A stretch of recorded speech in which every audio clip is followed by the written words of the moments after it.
Hello, kindred spirits, and welcome to my spiritual oasis, here weary souls come to find inner wisdom and peace. Today we are going to be doing our monthly elemental reading. We have all 4 elements represented today: fire, earth, air, and water. There's several different ways that you can select your group. You can do it based off of your strong astrological placements. So whether you have strong fire, earth, air, or water placements in your chart, that's how you can select. You can also select your group intuitively, pausing the video now and just selecting the group. I will be doing an overall energetic reading of all of the elements for the month, so you can select that way too. You can select after I flip over the cards. There's so many options on selection. You can also select by kind of what area of life the element covers. So for example, if you want to focus on your career, maybe fire or earth might be the signs, or maybe both of them, because a collaboration of those two might be the message that you need to hear in order to advance your career. So I will be going over the areas that all of the signs cover in just a moment, but I just wanted to give you an opportunity now to pause if you wanted to just select intuitively. Otherwise, we're just going to kind of keep going. There will be timestamps in the description below for all of the different sections of the reading. So once you select your element, you click on that timestamp, and there will be an overall reading for that element, and then there will be 3 groups inside of each element to select from in order to get a deeper reading for you. So let's talk about each element. We have fire. So the signs under the astrological signs under fire, Aries, Leo, and Sagittarius. Our fire element covers passion, desire, career, spirituality. It's an outwardly expressive, divine masculine energy. And our fire energy is all about doing. Doers are action-oriented, drive, energy, and creativity. Our earth element, which astrological signs covered under earth, Taurus, Virgo, and Capricorn. Our earth inner elements is all about people, places, things, money, health. It's an inwardly strong, divine feminine energy that is grounded, practical, worldly, about security, career, job, business, sowing and reaping, and it's a slow and steady energy. Our air energy, Gemini, Libra, and Aquarius, all about ideas, calculations, thoughts, communication. It's an outwardly expressive, divine masculine energy that works quickly, swift articulation, and the workings of the mind. Last but not least, we have our water elements. Cancer, Scorpio, and Pisces are the signs associated with water. And water covers emotions, imagination, feelings, and it's an inwardly strong, divine feminine energy, art, creativity, spirituality, issues of the heart, connection, love, and partnership are under our water element. So again, if you need to pause the video right now, please do that. Otherwise, we are going to just flip all of the cards over and go into an overall energetic reading for the month, how all of the energies, all of the elements we're kind of feeling this month. So pause now. All right, we're gonna go ahead and flip over all of the cards and get an overall energetic reading for the month.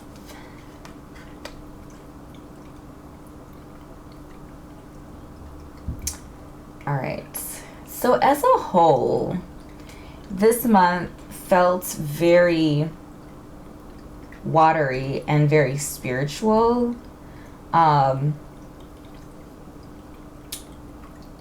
There were a lot of messages about inner work and getting in alignment with your destiny. Once you are aligned with your destiny, then other things in your life will kind of fall into place. That was kind of an overall energy. There were definitely some love messages as well included in some of the readings. And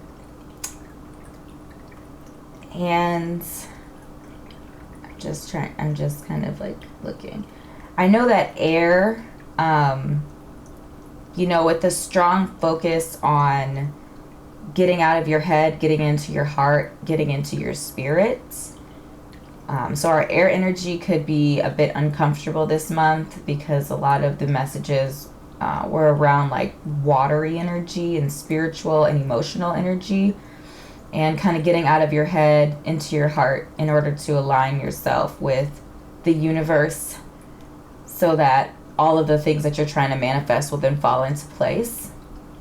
Especially if you've been having like issues manifesting, paying attention to your mind and where your thoughts are, and not what you do not want, but focusing on what you do want, and being mindful of your thoughts.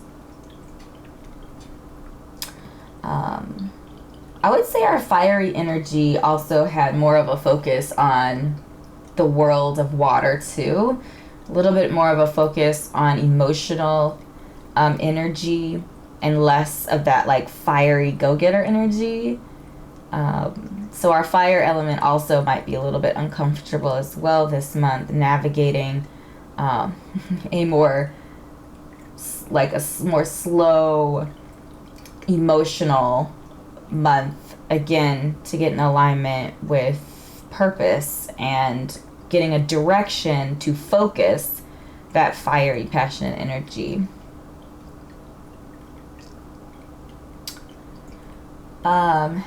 Yeah, I mean, I feel like it's pretty clear from this card, this is our water element card, is obstacles. But I actually felt like the water element, despite any challenging cards, still had an optimistic outlook, especially again if you are in alignment, if you are grounded, if you are certain in who you are as an individual and as a spiritual being first. The trials and tribulations and the difficulties would actually be less challenging than they might appear on the surface if you are not grounded. So if you're not grounded and you're just kind of flopping back and forth from one, emergency to the next, it's going to be a very stressful and strenuous situation. But if you are grounded, if you are aligned, if you are in a place of peace and joy and gratitude, then dealing with those struggles is actually going to be a lot, it's going to be a lot easier for you to go with the flow, if you will, and to ride the waves instead of being tossed around by the storm.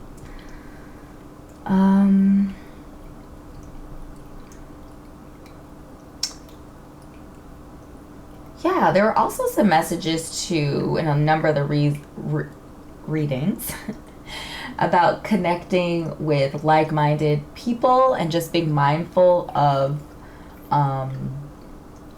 the circle of friends, family, and support that you have around you, and not being afraid to,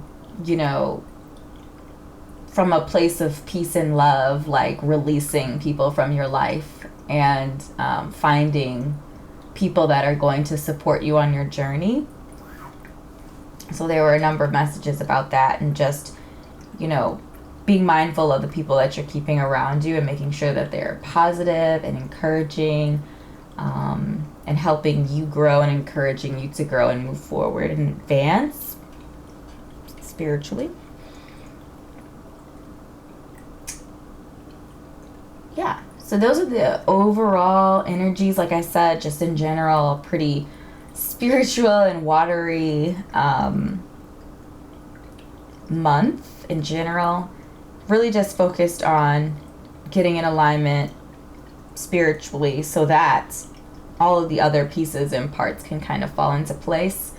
There were also a lot of messages around creativity and tapping into your creative endeavors as well, because we are, you know, in a whole, even if you don't think that you're a creative person, there are so many ways to be creative, and that's the beauty of creativity, that it doesn't necessarily just have to do with the fine arts. It doesn't necessarily just have to be painting and music and things like that. It can be a lot of different things. There are many ways to use your mind and your skills and talents in a way that is unique, and that's really what creativity is all about, is taking kind of what you have and putting it together in a way that's a little bit different, a little bit unique to yourself.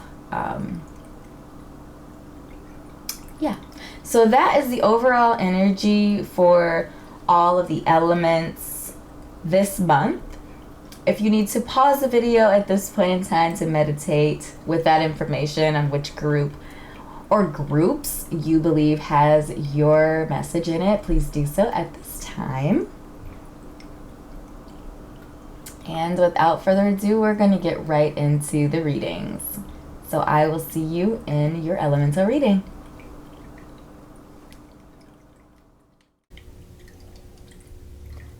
Hello, fire group, and welcome to your reading. So again, we are on fire. So passion, desire, career, spirituality, outwardly expressive, divine masculine, doer, action, drive, energy, and creativity. So gathering together is your guiding energy this month, fire folk. Massing, converging, unifying, assembling, combining forces. The sum is greater than the parts. I'm feeling like earthy, watery sort of energy this month for you, fire folks. And this could be, I mean, we'll get more clarification from our tarot, but it could be kind of an emotional month, or a very, like watery month for you. So let's just see what other energy we have this month for you guys. Change and transformation with our 49 reducing down to 9. Or I'm sorry, 45 reducing down to 9 energy. So some change, some transformation.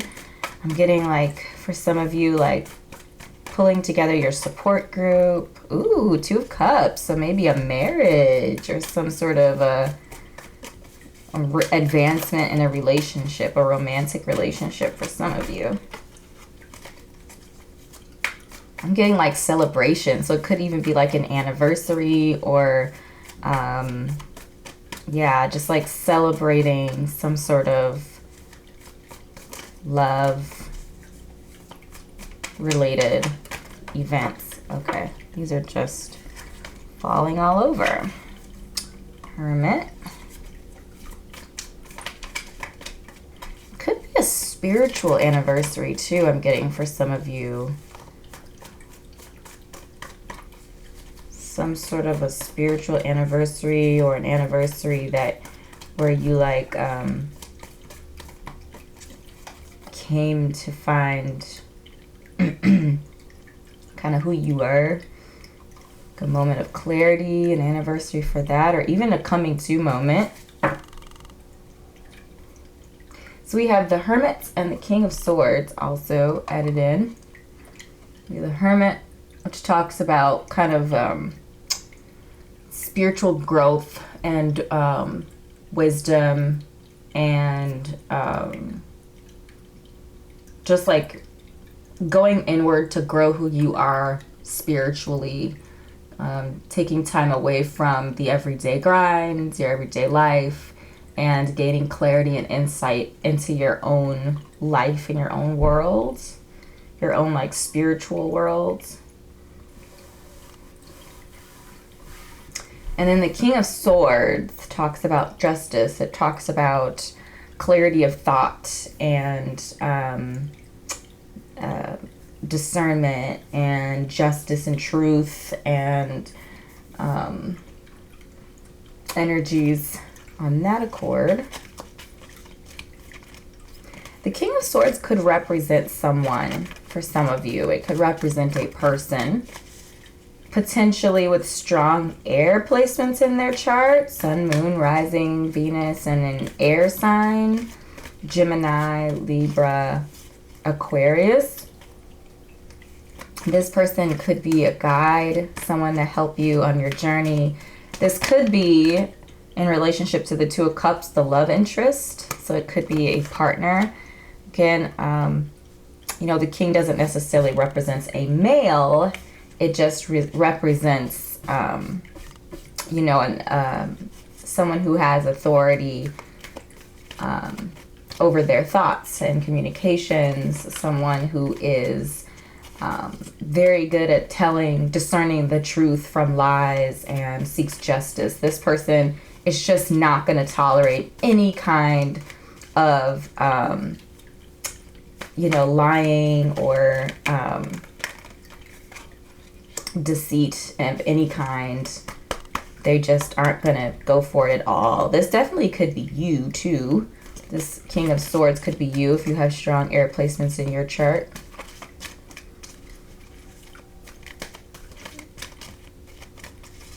Yeah, I'm kind of getting, you know, if you're vibing with the King of Swords being you, I'm really getting a spiritual growth here. Like I said, a spiritual anniversary of sorts, if you will, where, you know, you started out on this journey kind of going inward and figuring out who you are. And I feel like this month or very soon, there's some sort of anniversary when it comes to like your spiritual growth. And you progressed from like, you know, going inward and seeking wisdom to coming out on the other side, being the King of Swords, being wise, being, you know, knowing the truth without any wavering or shadow of a doubt. Our King of Swords is sure beyond any doubt of the truth and justice. And again, is just not able to be swayed with lies and deception just because the King of Swords knows the truth so well and is so deeply seated. That's kind of how I'm feeling for a lot of you, that this is about your progression spiritually. And there could be some sort of a celebration. And again, like I mentioned before, this could definitely be, you know, a marriage or a wedding or something like that happening as well.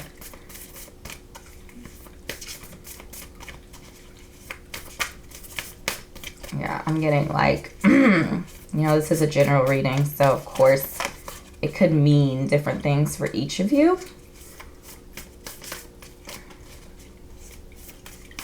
This idea of unifying, combining, and connecting spiritually with yourself and with someone else.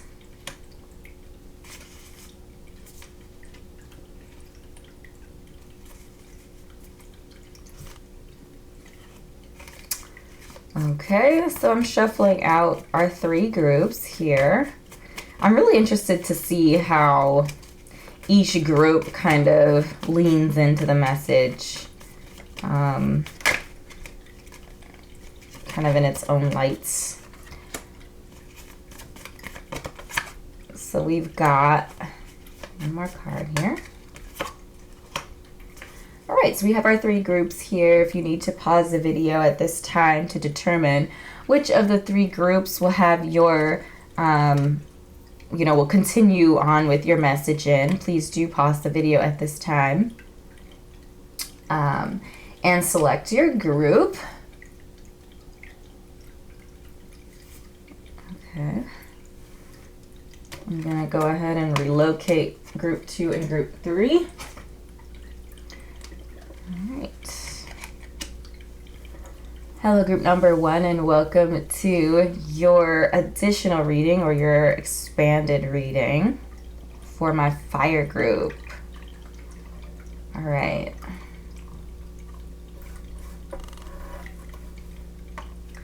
Let's flip over our guiding energy. So we have cattail, which is about building.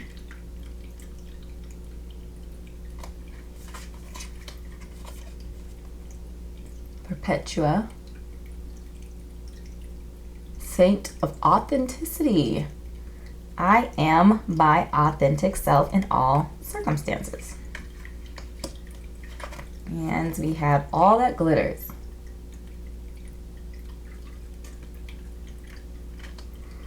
Okay, so these are the messages that are coming. Like I mentioned in the overall reading for you fire group, there feels like there seems to be a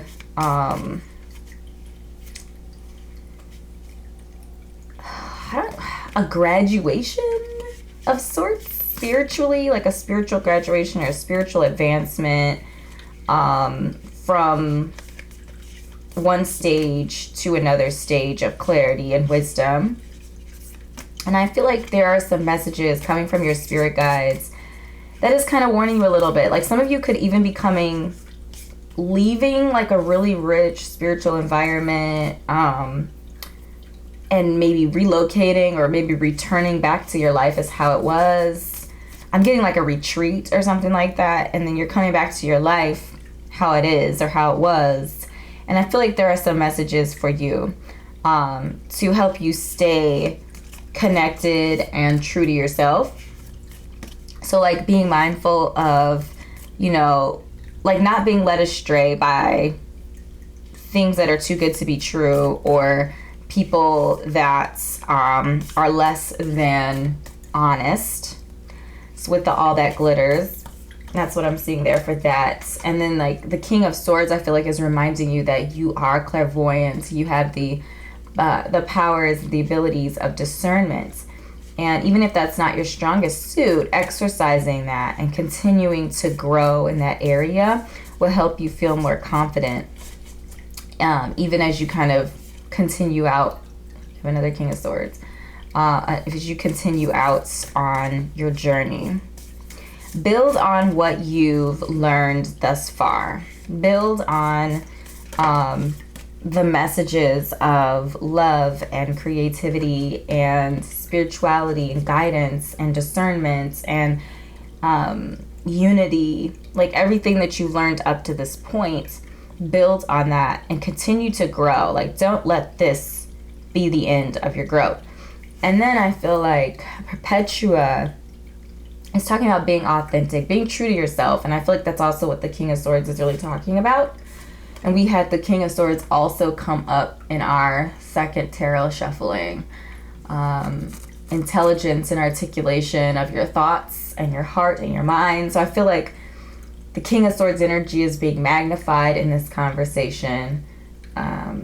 We also have the Ace of Cups, which is renewal. So we have the Ace of Cups, the Two of Cups as well for you. So like unity, spirituality. I'm really getting a spiritual a spiritual connection, a spiritual advancement. Again, this could be for some of you, someone coming into your life that they're going to be nurturing spiritually to you. Your connection with them is going to be a divine connection, a soulmate connection, or even a twin flame connection for some. The World is just a reminder for you as well that as you go on this sojourn, as you continue on this sojourn, that the world is at your fingertips. The world is all about fulfillment and achievement, and you had two cards that said fulfillment, the Ace of Cups and the World. Keywords here are fulfillment. So this idea of fulfillment is a very strong and powerful message. I'm definitely feeling for some of you this is going to be a romantic connection. That someone is going to come into your life, potentially someone with strong air placements again. Sun, Moon, Rising, Venus in an air sign. Gemini, Libra, Aquarius. But just somebody who's going to be articulate, somebody who is going to be grounded in their thoughts and in their communications. They're going to be fair and, you know, just a really like grounded, solid, logical person. And depending obviously on your, you know, birth chart placements, that could or could not be frustrating. But, you know, if you do have strong fire placements in your chart, it could definitely be, you guys could feed off of each other, and there could be a really powerful synergy.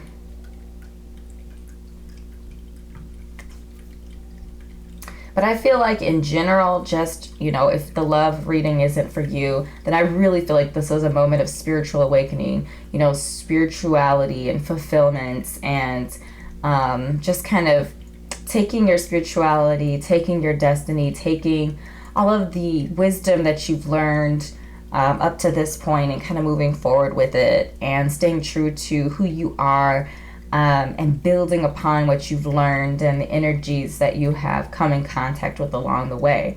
So I do feel, you know, that there's a little bit of a warning, especially if you might have a tendency to either wear masks yourself, or in the past may have attracted people who were less than honest with you. But I do feel like, again, if you're on a search for a partner, your partner is going to be open, they're going to be honest, they're going to be, you know, that King of Swords, truth, justice, all of that type of energy. So don't be fooled by, you know, people who might pretend to be or may appear to be on the outside these things. Like, test people's character from the inside out. Be patient and discerning, and like trust in your growth, your intuition, and your, you know, spiritual powers and abilities in order to guide your life and cut through the BS and see people and their intentions for who they truly are, because that's really what the King of Swords is all about. The King of Swords is, you know, very discerning, can see right through lies and deception. So believe what you see. When people show you who they are, believe them. And, you know, keep your eyes, your mind, and your heart open. Again, if you're vibing with the love reading, for that person who's going to be honest with you, who's going to be the real McCoy, if you will.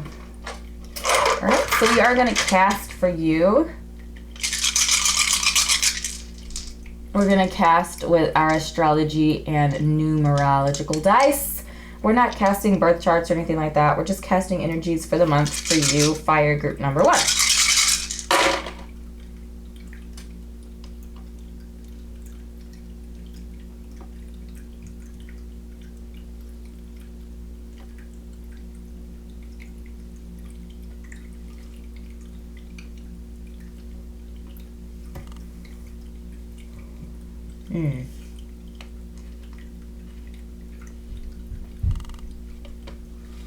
Okay, so we have 2 7s, so right away that to me is just reiterating spiritual growth. And I know I thought there was another 7. There is. There's 3 7s. And that is an angel number that talks about luck. Luck is on your side right now. You are on the ultimate spiritual path. Keep doing what you're doing. And our 7 energy is also about spirituality, digging for information, analyzing that information, continuing to search and to pursue spiritual endeavors, information, and the truth. So yeah, for a lot of you, I'm really feeling like this is a really, really, really strong spiritual time for you this month. So whether you've already gone through this sojourn, or this is kind of the path that you're embarking on right now, going into hermit stage and, you know, digging for the truth and getting down to, who you are on a spiritual level. And knowing, like, this will give you, knowing who you are spiritually will give you so much clarity and confidence moving forward in your life. Like, no one will be able to lead you astray, because you know without a shadow of a doubt who you are and the direction that you're going in your life.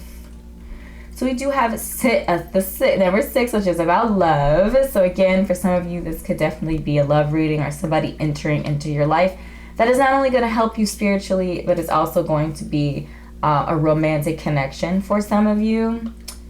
Our 3 energy is all about communication and developing strong relationships, which to me is connecting with the gathering together. So developing a strong community of like-minded and like-hearted souls that are going to help you on your journey and just be there as support. And then our number 8s are always all about achievement. The number is also about karma and karmic energy as well, and balance. So I do feel like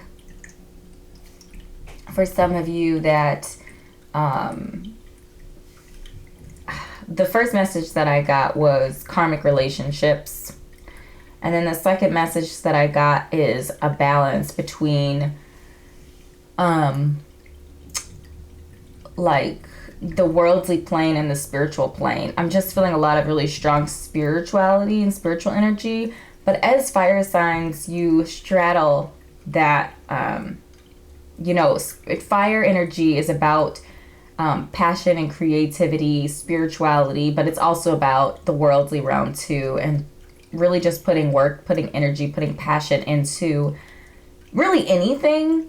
But I feel like fire really straddles the spiritual and the worldly career advancement and things like that, with like spirituality and spiritual advancement and pursuit.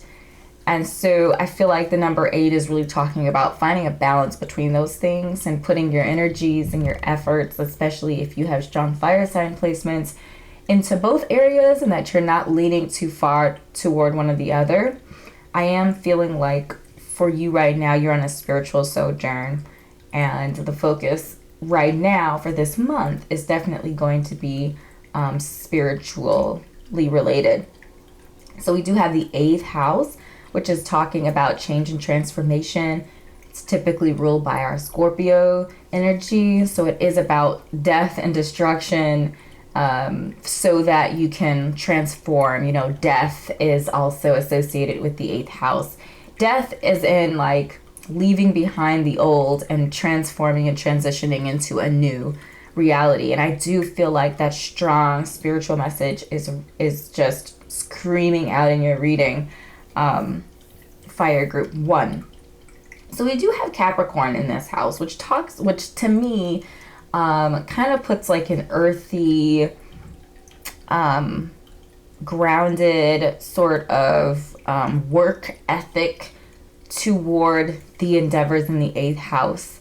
I'm feeling like there's going to be kind of this sure-footed, heads down sort of attitude towards your change and transformation, spiritual transformation.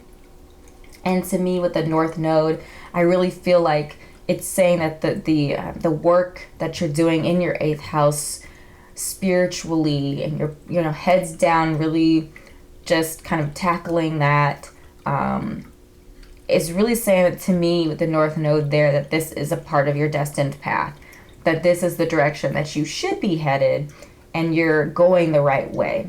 I feel like that's kind of just a signal to me that this is a part of your destiny, that this is going to open doors for you. This is going to clarify a lot of confusion and bring for you some much needed, I guess, kind of like clarity. I feel like that's kind of what the Hermit sets out to discover.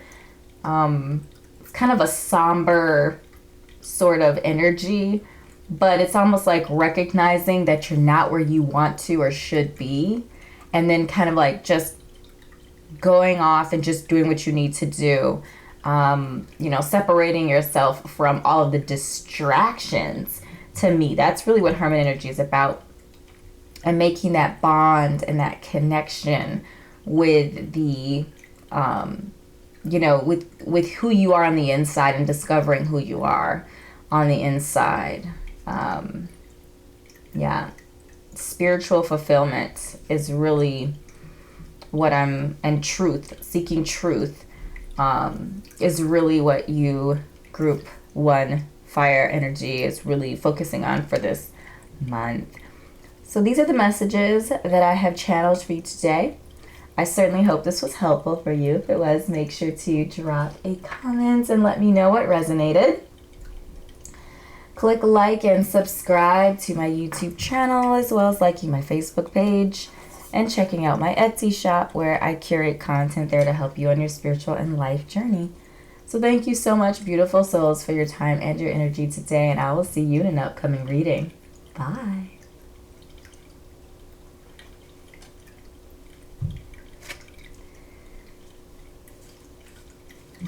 All right, hello fire group number 2, and welcome to your expanded reading. We're going to go ahead and just flip over our energies. We have borage. Courage is the key word for borage. We have Saint Bridget, Our Lady of Exalted Light. I give endlessly because the light is without end. My soul is all I need. So I think it's really interesting that the imagery for this card is a lantern, or holding a lantern there. And our hermit is also holding a lantern. So I feel like there's a message there. This idea of light, this idea of guided light, this idea of heading into the darkness, I think is kind of an interesting connection. Okay, and then we have regeneration.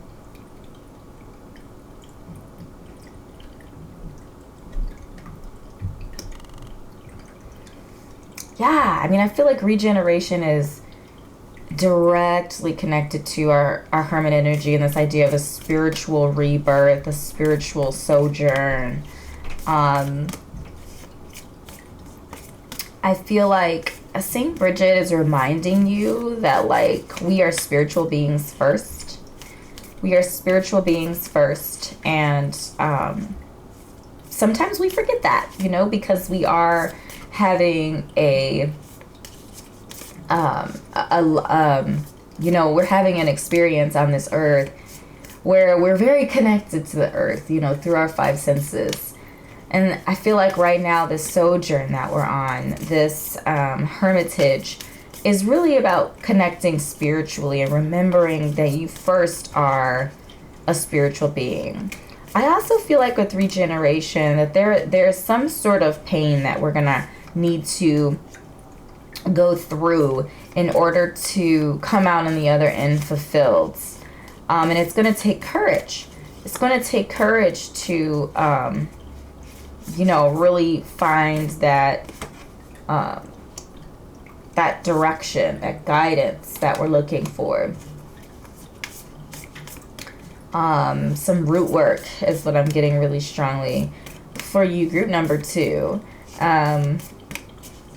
You know, just with this regeneration. And I really like it because the bottom of the image almost looks like lava. Lava, this like kind of inner fire from the earth and light from above. So lots of imagery around light for you, group number 2. I feel like light is connected to enlightenment. I feel like hope. I feel like spirituality for sure. The Lovers, very interesting. So we have the Ace of Cups, the Ace of Cups, 6 of Wands, oops, struggling, and the Lovers.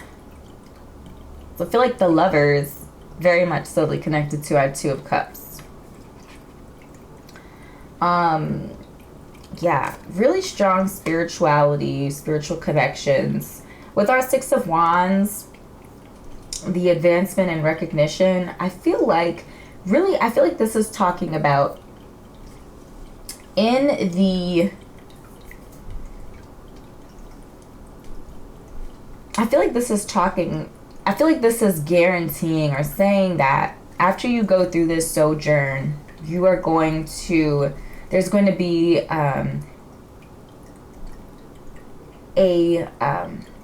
elevation spiritually, and getting in alignment and getting in harmony spiritually and connecting spiritually. It's actually going to advance you tenfold from any sort of effort or work that you could put in all by yourself. I feel like the Ace of Cups is a renewal, like it's a new opportunity for fulfillment.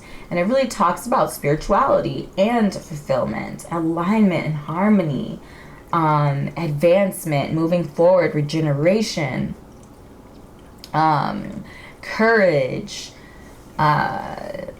Can't ignore the twin flame element. Can't ignore the romantic element. There certainly might be a romance, a new romance, a fulfilling new relationship, a harmonious connection for some of you romantically. For others of you, this is purely just talking about your spiritual alignment and connection in a really strong and powerful way. So I can't ignore the love connection there for some.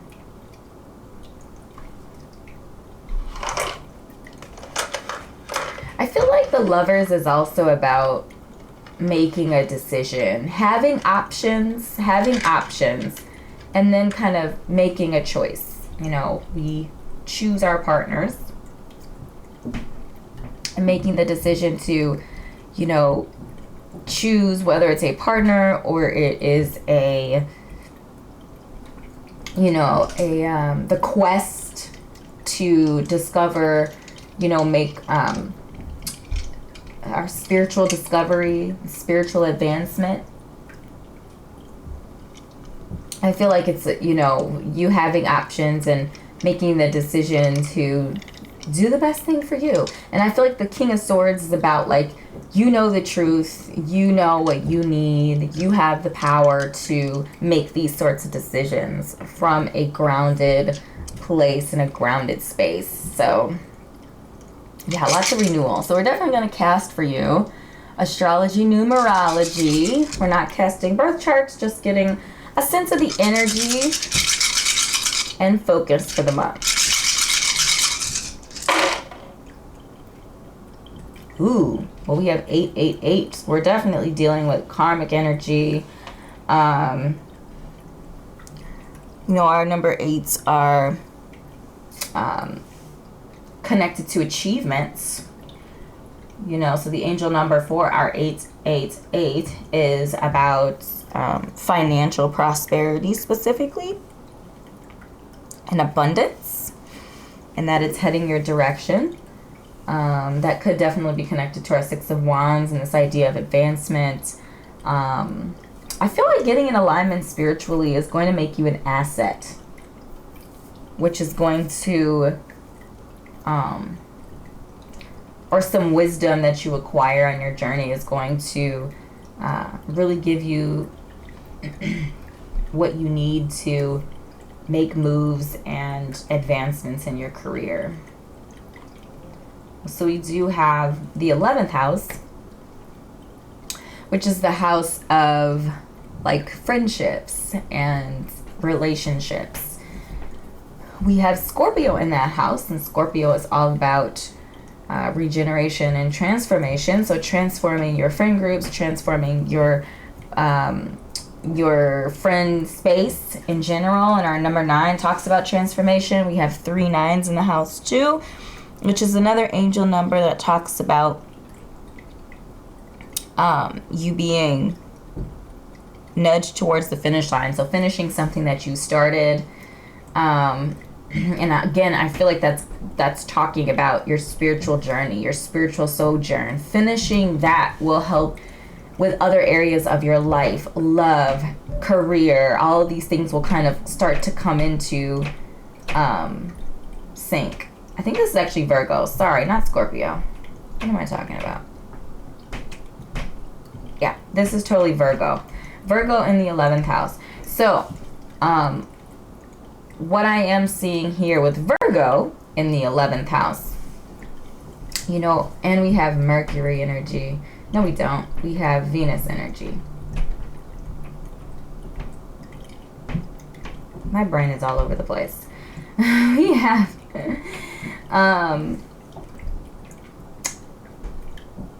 to me, what I'm feeling here is the Virgo energy in the house of friendships, also technology, is this idea of communication, strong communication, precise communication, which I feel like with our King of Swords energy is really talking about just being mindful and precise about how you're communicating.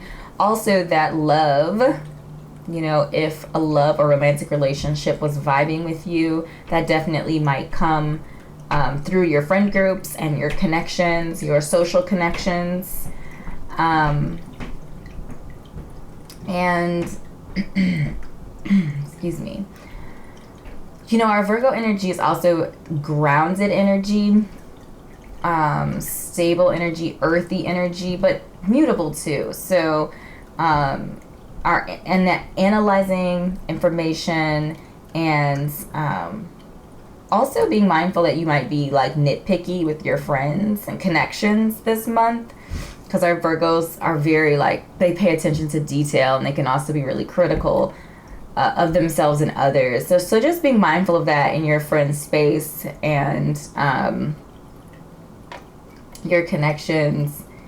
But I also feel like with Virgo in the 11th house, like using technology to your advancement to communicate your precise message to either the world or to others is going to be a really powerful tool for you this month. And then our number 5 is really talking about creativity. It's talking about, you know, our number 5 energy is very fiery. Excuse me. Very fiery energy. Loves freedom to like kind of go on sojourns and to not be tied down. Freedom loving, very friendly, outgoing, our 5s. So what I'm feeling here is to enjoy the journey. To enjoy the journey. If you have strong placements and like fixed signs, then just be mindful that to like go with the flow, the idea of transformation, the idea of change, the idea that things don't need to stay exactly the way they are. That life, the only guarantee in life is change, and to really embrace that and to enjoy the journey, find things in the journey that you can like latch onto, even if it's just the outcome, you know, the outcome of doing all of this work and putting in all of this effort is going to lead to like a really beautiful advancement of life for you in the future. So just kind of holding on to that if you can't find anything else in it. But you know, my fiery group, I'm really feeling like you guys are going to just embrace this sojourn and really just give it all you have and dive into it. And you're really going to find, like, it's going to be challenging. There's going to be some things, some speed bumps and things that you're going to have to overcome, things that you're going to have to address in your past and from childhood and things like that. Like root work is definitely what I'm getting from this card right here. But the healing that is going to advance your life in so many different areas. I'm just feeling like doing that work is going to clear a lot of blockages. And letting the light inside of you guide you, which I feel like is what St. Bridget's correct or direction really is talking about letting the light inside you guide your direction, that intuition, you know, letting that draw you on your path, on your journey of where you should go. and developing, you know, like the King of Swords too, to me, talks about like developing your like the King of Swords talks about your intuition already being developed, you know, because our King of Swords is very discerning, very you know, good at finding out the truth and knowing what the truth is, not being deceived.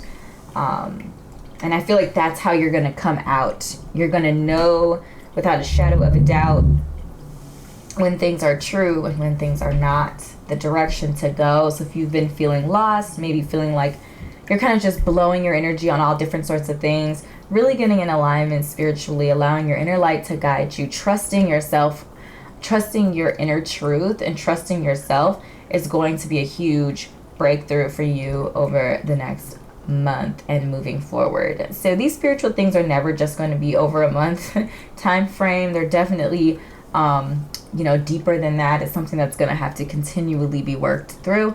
But just know that this is the beginning, and sometimes the hardest step to take is the first. So group number 2 for my fire folks, these are the messages that I have channeled for you today. I certainly hope that this was helpful for you. If it was, make sure to drop a comment and let me know what resonated in the comment section below. Click like and subscribe to my YouTube channel if you're not already a part of the Kindred family. Please also do check out my Etsy shop and connect with me on Facebook if you so choose to do that. I do 1-card readings, 3-card posts to my website, and I kind of just stay connected and in communication through Facebook. So thank you, beautiful soul, for your time and energy today, and I will see you in an upcoming reading. Bye.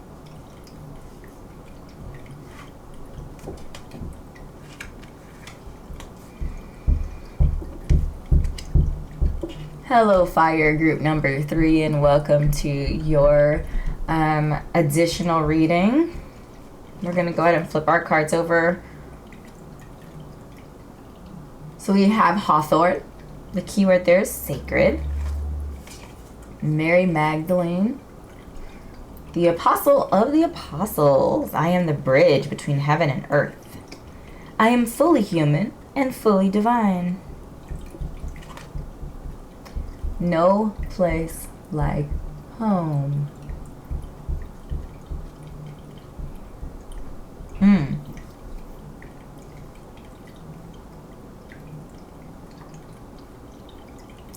Wow. Okay. Yeah. So I feel like these messages are definitely talking about a spiritual sojourn for you. This idea of no place like home, getting the message here that that's really talking about a spiritual home. There's no place like being grounded, being at home from the inside out. I feel like it really helps us when we're grounded to be able to direct our energies, right? So we're fire folks. So being able to direct our energies to places and spaces and things that are in alignment with who we are and our destiny is really going to be powerful. So getting in alignment spiritually is going to help you direct your energy.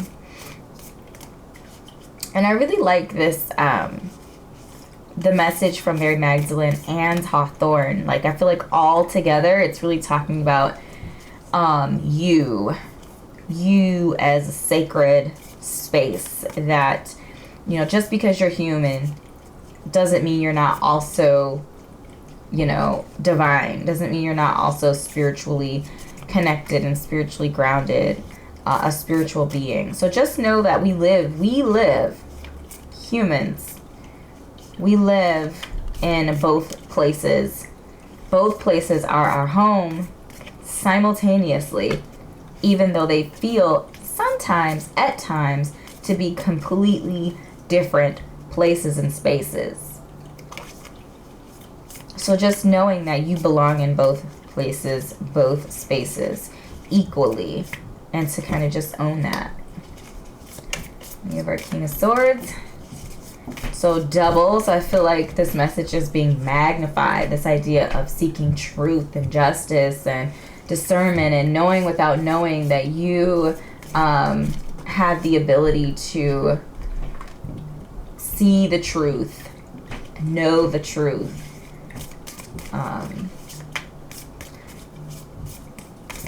We have the Ten of Swords,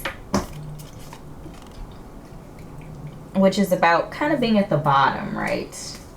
And I feel like, you know, karmic lessons, only upward mobility. Some of you might have gone through a really difficult time.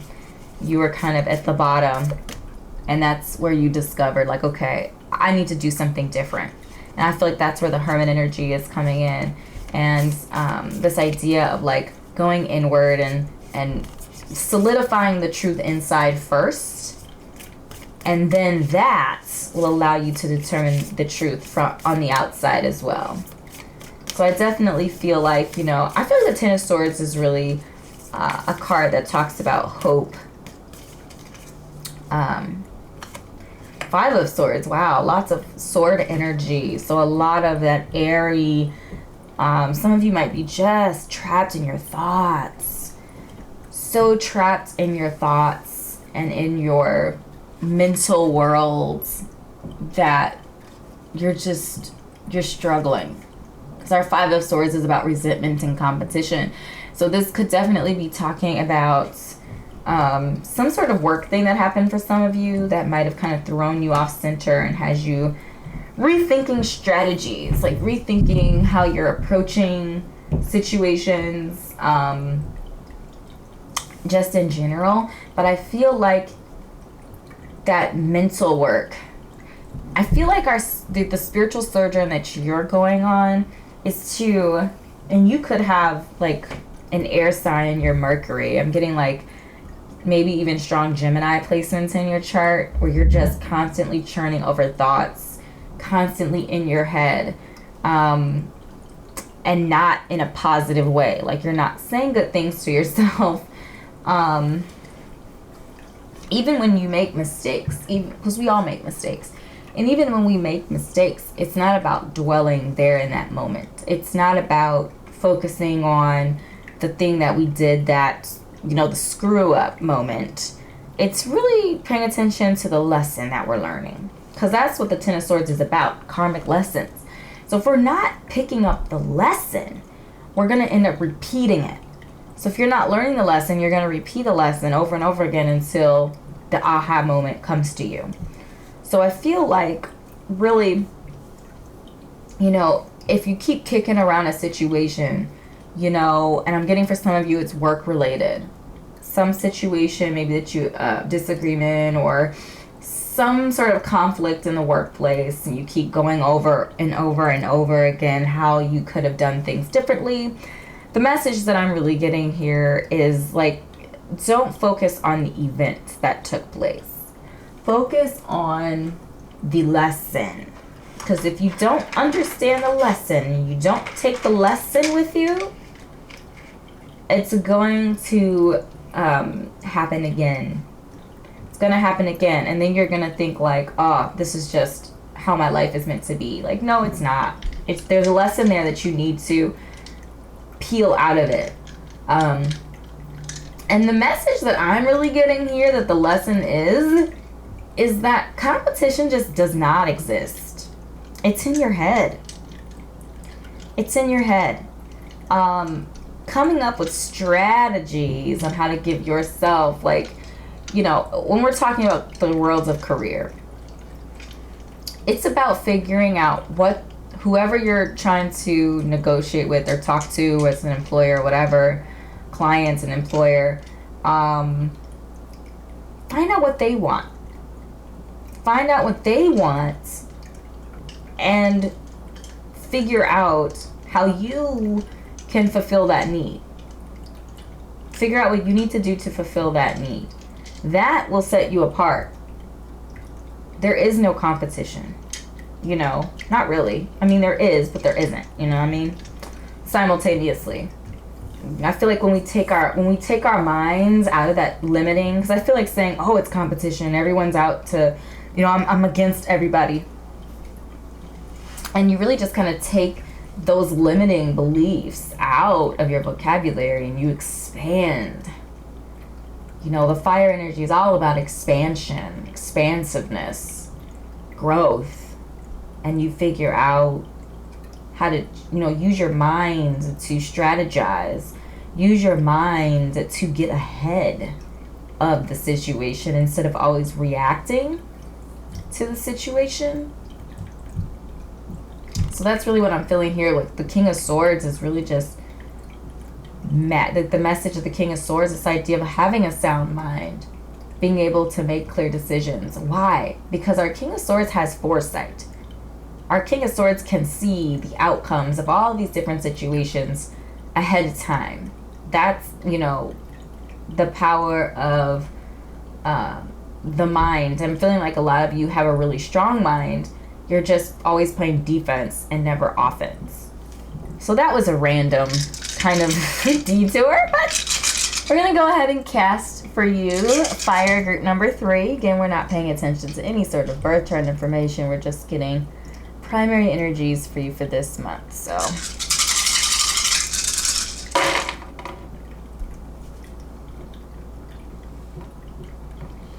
I knew we were going to get a 5, 5.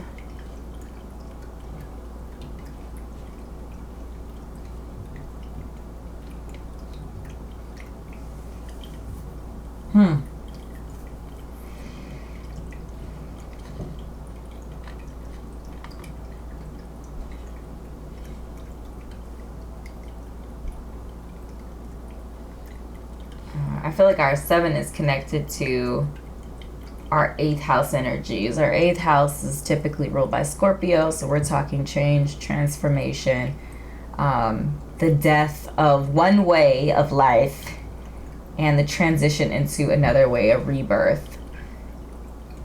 Spiritual rebirth, specifically.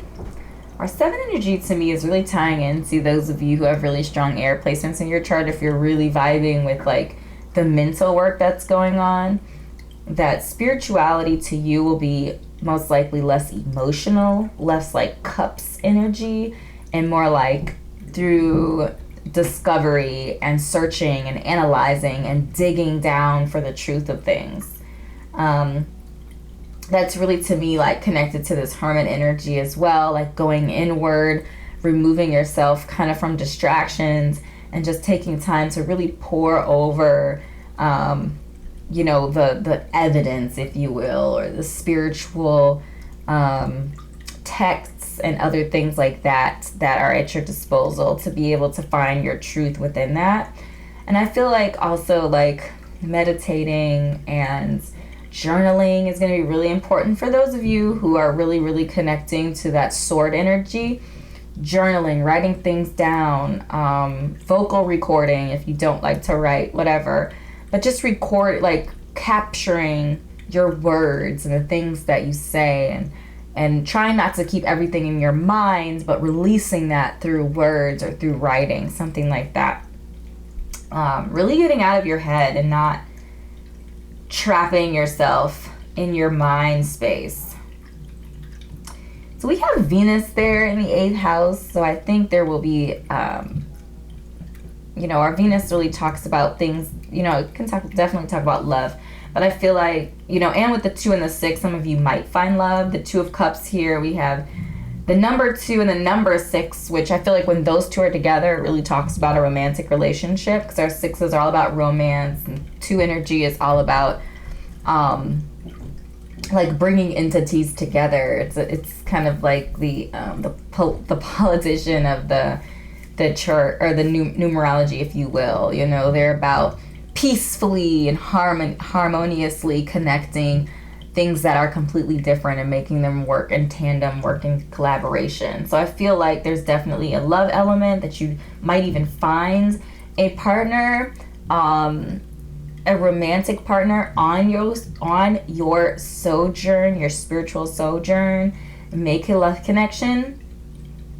I feel like with our Aries energy in that 8th house, really like there will be, you could even take some sort of a spiritual leadership position. You could be a spiritual leader yourself. You could have abilities like spiritual abilities or be called to leadership in the world of, the spiritual realm.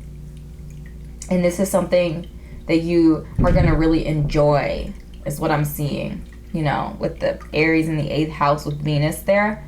There's going to be an enjoyment to being a spiritual leader, an enjoyment to spiritual transformation,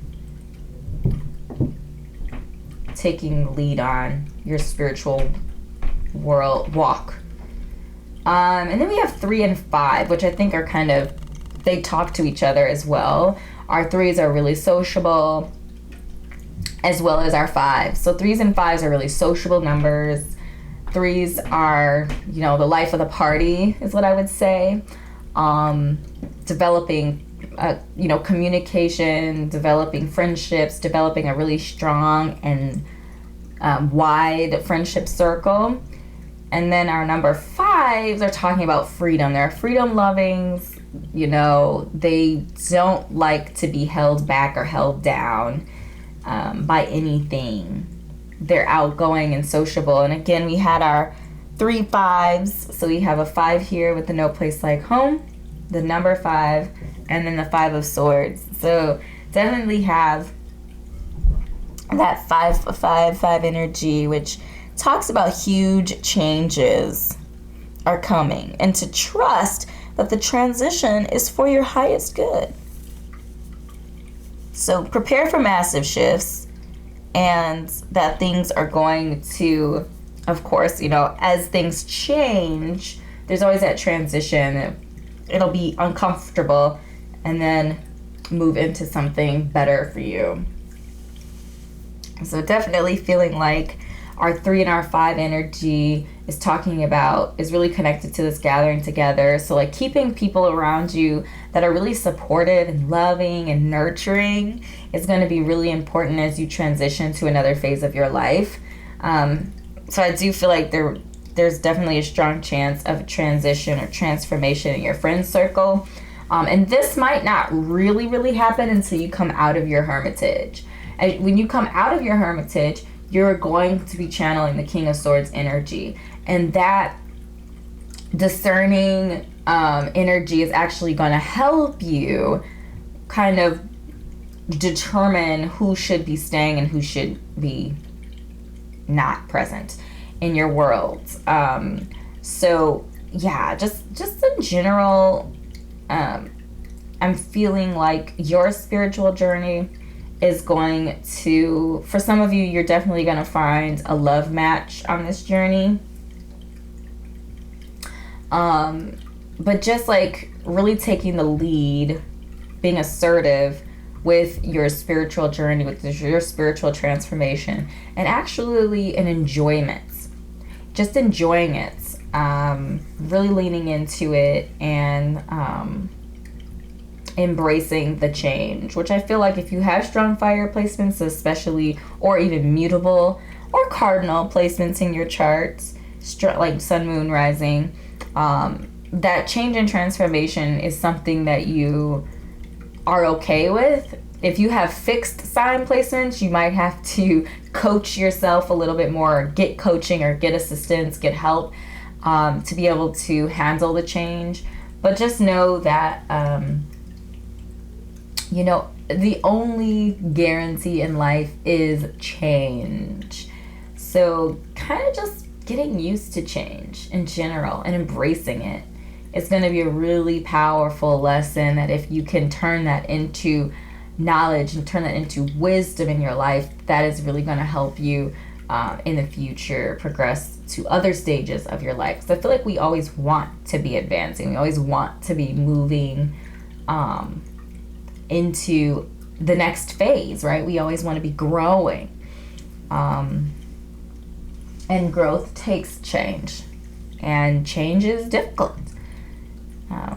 But I feel like just knowing that this change is actually going to be a really strong benefit to you, fire group number 3. So these are the messages that I have channeled for you today, fire group number 3. I certainly hope this was enlightening for you. If it was, make sure to drop a comment down below. Let me know what resonated. click like and subscribe to my YouTube channel if you're not already a part of the Kindred family. We'd love to have you.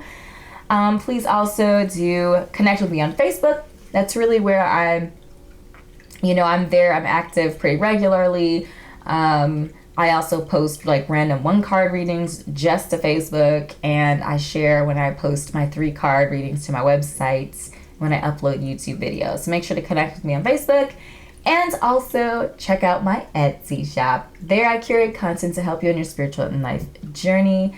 So if you're interested in that, please do check out my Etsy shop. So thank you so much, beautiful soul, for your time and your energy today. And I will see you in an upcoming reading. Bye.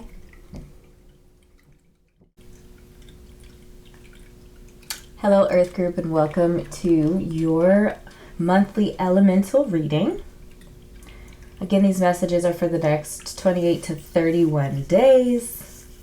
We're taking a look at, again, the elements of Earth, so our grounded, worldly, earthy, tangible people, places, things, Taurus energy, Virgo, Capricorn energy. That's kind of what we are focused and channeling today. So as I shuffle our guiding energy overall for you, Earth Group,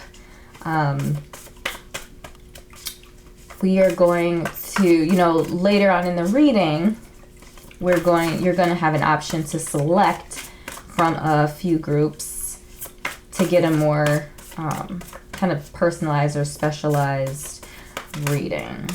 So what is the guiding energy this month for our Earth Group? Again, these are timeless readings. So the next month ahead for you whenever you are receiving this video. Okay, so we have the Well. Seeking truth, wisdom, insight, intuitive knowledge, return to the source, getting to the bottom of things. So first off, what I am getting in the messages that I'm receiving for you this month, Earthies, is this idea of like hermit energy, going inward, seeking the truth, gaining insight and knowledge about yourself. It's going to be a very spiritually centered and spiritually focused group for you this month, which might not be exactly what you want to hear, but especially for those of you who are coming here for a career reading. However, I do see the alignment, spiritual alignment, spiritual cohesiveness is actually going to be to your benefit. I feel like the message that's coming through is really connected to like the seasons. There's winter, there's summer, there's fall, and spring. I knew I missed a month. I was like, wait a second, something's not right. And the idea of seasons is that there's a time for everything. And for those of you who are hardworking, especially my Capricornies, my Virgoians, all my earth signs I feel like are very grounded, and you're willing to put in the time and the effort and the work to get to where you want to go in the earthly planes. And sometimes that drive and the tangible to-dos kind of overshadows your innate connection as in divine feminine energy to connect, ground yourself spiritually. And that alignment, that balance is what we're seeing in the Two of Pentacles,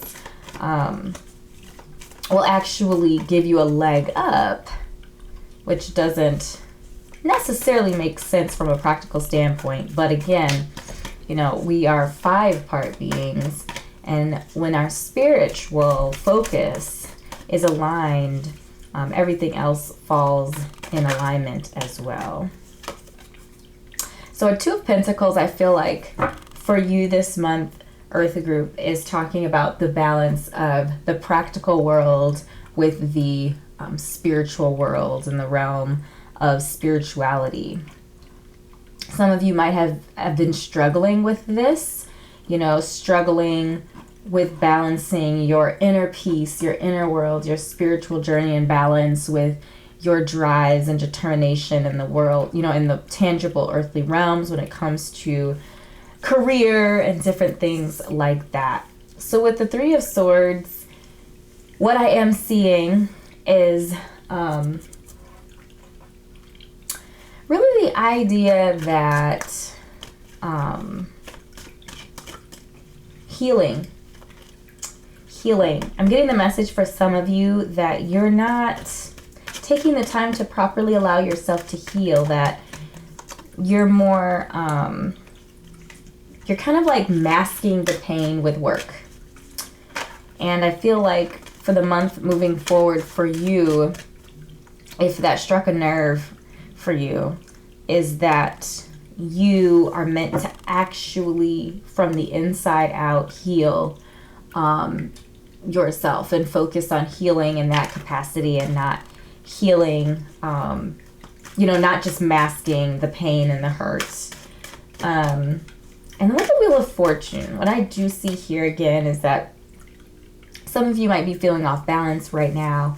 Again, about, more focused on the earthly plane. And I feel like this month the focus should be on your spiritual walk, your spiritual world, going inward, really nurturing that spiritual journey and the direction that you're headed in that capacity. And with the Wheel of Fortune, what I do see is this idea that, some of you are not focused on the center of the wheel. If you focus on the center of the wheel, no matter where the arrow lands, no matter how fast it's moving, you will be ready to adapt and adjust to anything that comes your way. So there is a strong encouragement here to focus on the center of the wheel and not look at the arrow, to not be worried or concerned or hope that it's going to land on something positive, and just kind of prepare yourself. Ground yourself spiritually. Heal. Make sure you're properly healing yourself. Physically, mentally, all of that. Spiritually, from either past relationships. I'm getting for some of you maybe a friendship, a painful friendship, ending of a friendship. Could be healing from love, but I'm really getting from like romantic love. But I'm really getting from a lot of you that it was some sort of friendship that was damaged, or familial relationship that was unhealthy and or damaged, that you're needing to actually heal from. If you're noticing physical, manifestations of physical ailments, then that's no coincidence here that we're talking about this. You need to really focus in on your health and your well-being. From the inside out are the kind of primary messages that I am receiving for you.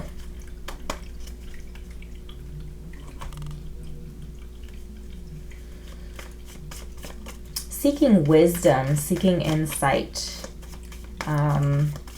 connecting with a spiritual guide or connecting with a spiritual community. Definitely is going to be important to some of you this month. But this idea that the focus here is on your spiritual walk. Okay? All right. So we have our 3 groups prepared. If you need to pause the video at this time to select your group. So we have 1, 2, 3. All the timestamps will be in the description below, so you can pop right to your group. So again, we've concluded the general messages for you, Earth group, and now we're going to be moving into your more specific reading. So we're going to keep our base cards up and be adding to the base cards with additional tarot and oracle, and then we're going to be casting dice as well for each of the groups. So pause the video here if you need to meditate on which group you believe has the second portion of your message. Okay, without further ado, we are just going to get right into the first group.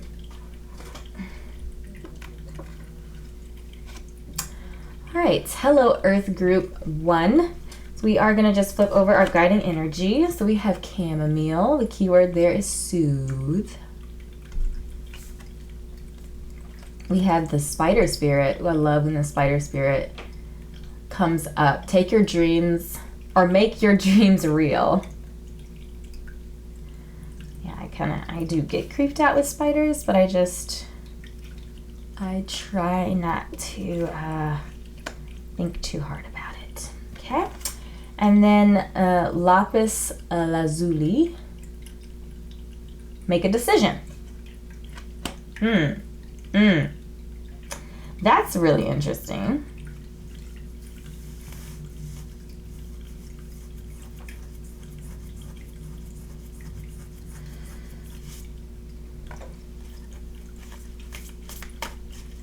I feel like that's really interesting. So I feel like the make a decision, so the lapis lazuli is really talking about making a decision to put your earthly pursuits on pause for a period of time in order to make your dreams come a reality. That this idea of sacrifice in a way, and it's almost like, you know, everything has a cost, and I feel like this particular cost is going to be a time cost, is what I'm feeling like right now. It's a time cost in order to prepare you for the future that you're truly looking for. Because I'm getting for some of you like impatience, and you kind of just want things to happen for you in the worldly realm. It's just the timing isn't right at the moment. And in order to prepare for your blessing, you're going to need to make a decision whether or not you are going to do what your body, what your heart, what your mind is telling you to do at this time. So this idea of making a decision to pause a little bit, take a moment. I feel like chamomile is connected and related to the Three of Swords energy. This idea of healing, soothing yourself, being kind to yourself, gentle with yourself as you go through change. I'm just feeling change for a lot of you. Some of you are kind of getting acclimated potentially to a new way of life. Again, you know, that Three of Swords really talks about something devastating in the heart space that happens. And I'm getting some sort of a friendship, like a really significant friendship for some of you. Some of you, it was potentially a romance or like a familial relationship, but it's in that realm of love. And you're kind of, maybe some of you might have moved out or relocated or something. You're just feeling a little out of sorts, a little imbalanced. And I do feel like, again, a lot of that has to do with resisting the urge to focus on being balanced in the worldly realms and being balanced and switching your focus to be more balanced in the in your spiritual walk, in your spiritual life first, and then balance will then be a result of that. Your earthly balance, your earthly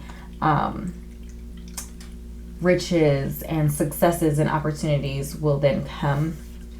Yeah, so we got the Ace of Cups. The key word there is about spirituality. Again, like this newness, opportunity, this idea of fulfillment in the realm of spirituality, again, I feel like is the focus for you, Earth group. We have Three of Cups, which is about compassion and happiness. And I also feel like friendship as well. So we do have 3 threes presents. So I do feel like the number 3 is really significant to our conversation. It might be a number that you see often, that you connect to. It's also an angel number that really talks about the fact that you're in great hands. So the idea here that you are in good hands and that your angel guides are right by you, assisting you with whatever that you're currently working on. So don't feel like, you know, as you go into the spiritual walk, into this spiritual focus, that you're alone, because you're not. Spirit, universe, your spirit guides are all going along on this ride with you and guiding you, giving you direction and giving you protection. So just keep that in mind as well as you venture forward. And then we have the Queen of Swords, which is about self-reliance and perception. I feel like whenever I see the Queen of Swords, it also always reminds me of like self-advocacy, speaking for yourself, like exercising your voice.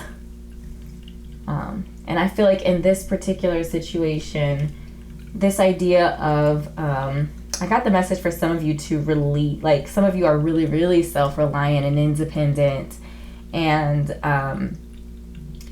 that is a good trait unless it's in excess, which anything in excess is going to cause trouble. It's going to be problemsome and troublesome.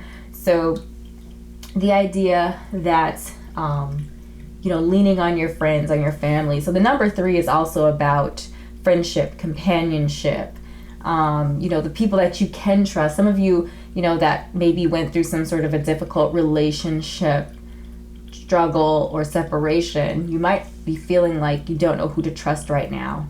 And the message that I'm getting from the Queen of Swords is, it's really important for you not to shut your heart off and not to just completely remove yourself from everybody and shut down. I'm getting the message that some of you do that. You just kind of just shut down and you just go it on your own.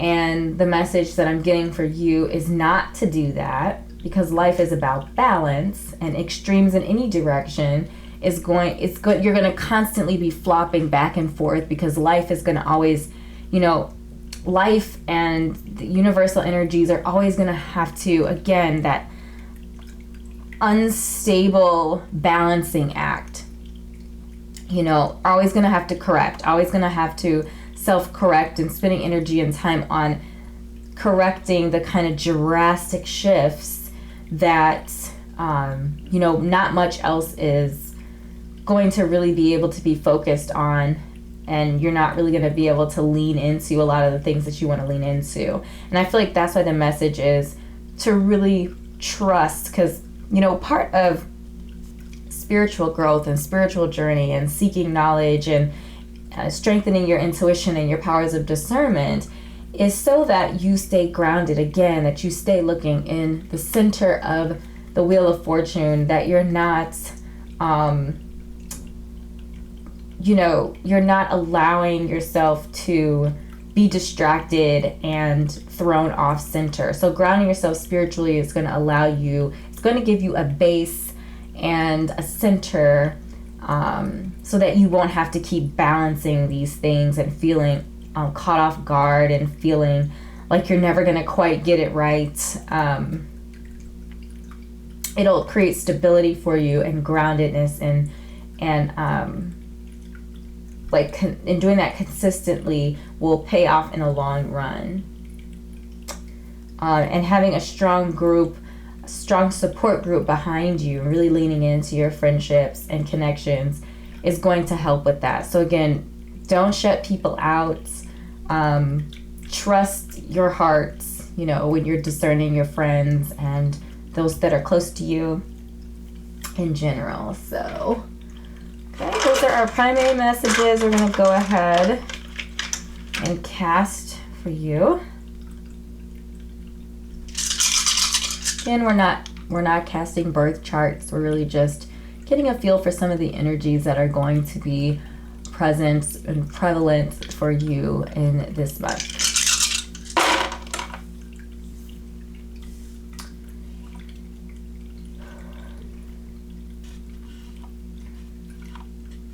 So whenever I see the 1 and the 8 come out together, it always talks about ambition, and I feel like similar to like the general message for you Earth group is this idea of pacing your ambitions, balancing your ambitions, and the strong desire that you have to find stability and success in the earthly realm, and with your spiritual growth and the insight that you need to be focused on for this month for yourself. So we have the 4th house, which is about family. It's ruled by Cancer as its original ruler, which, hey, we've got Cancer in the conversation with Jupiter energy. So this really just tells me that your nurturing side, your family relationships are going to be expanded and expounded upon. Your fourth house energies are going to be expanded and expounded upon. They're going to be a focus, a center group, or a center for you this month.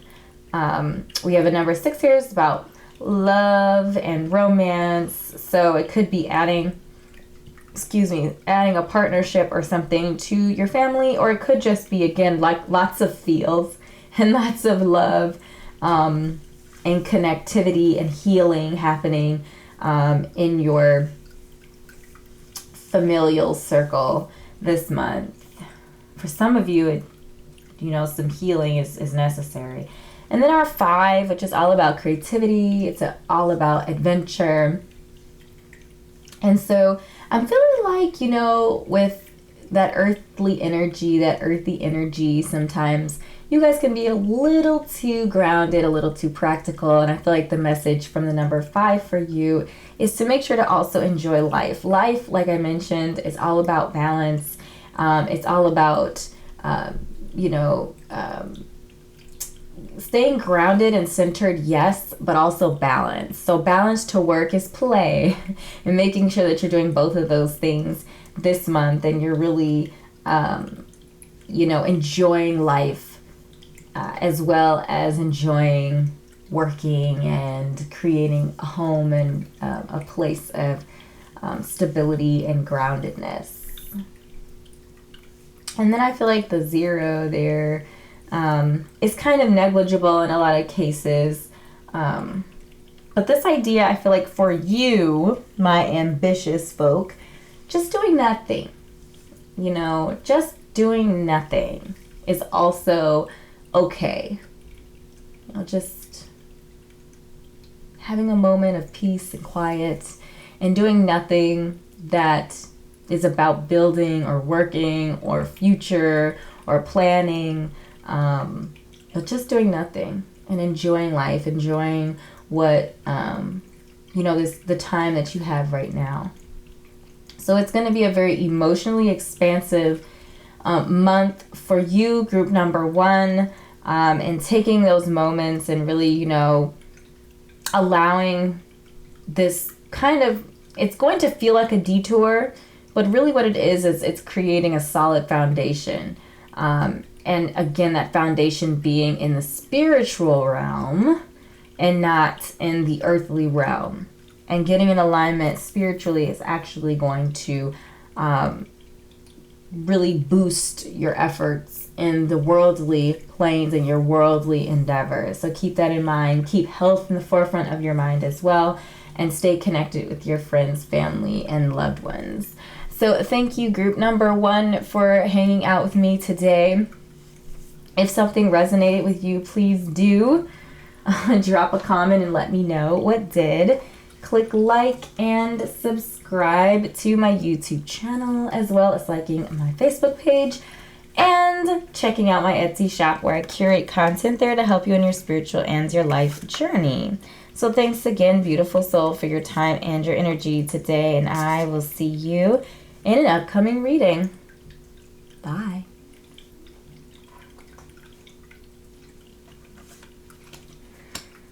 Hello, Earth group number 2, and welcome to your reading. We're going to go ahead and flip over our guiding energy for our conversation today. So we have borage. The key word there is courage. We have the rhino spirit, overcome any obstacle. I think that's very much so connected to the idea of courage as well.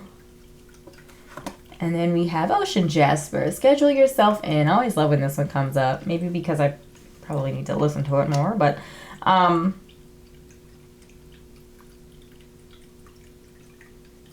just in general, the messages that I'm getting, rhino spirit really talks about, the rhinoceros has the ability, is big and is strong and powerful, has the ability to kind of charge through obstacles and kind of crash them and move them out of the way. But really what this card is talking about is this idea of overcoming obstacles, but not using brute force. Using softer tactics, using intellect and strategy rather than brute force to kind of muscle your way through, but be more strategic as to how you are solving problems and going through challenges. And so I feel like this is also, with courage and overcoming obstacles, I feel like a lot of you are going to be taking or could be potentially taking on a lot this month. And I feel like the message here is that, yes, these are things that are going to be necessary. Even getting the message here that some of you will be taking on some really strong, powerful, deep-rooted, even traumatic in some ways, situations that's going to really take a lot of courage for you to face and then to overcome. And I feel like the Rhino spirit is really giving you,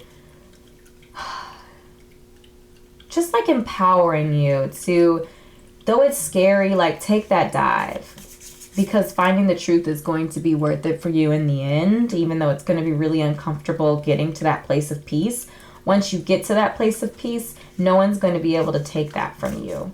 And I'm really getting the message that taking that, that leap off, in order to dive in is going to be the first really challenging step for you, group number 2.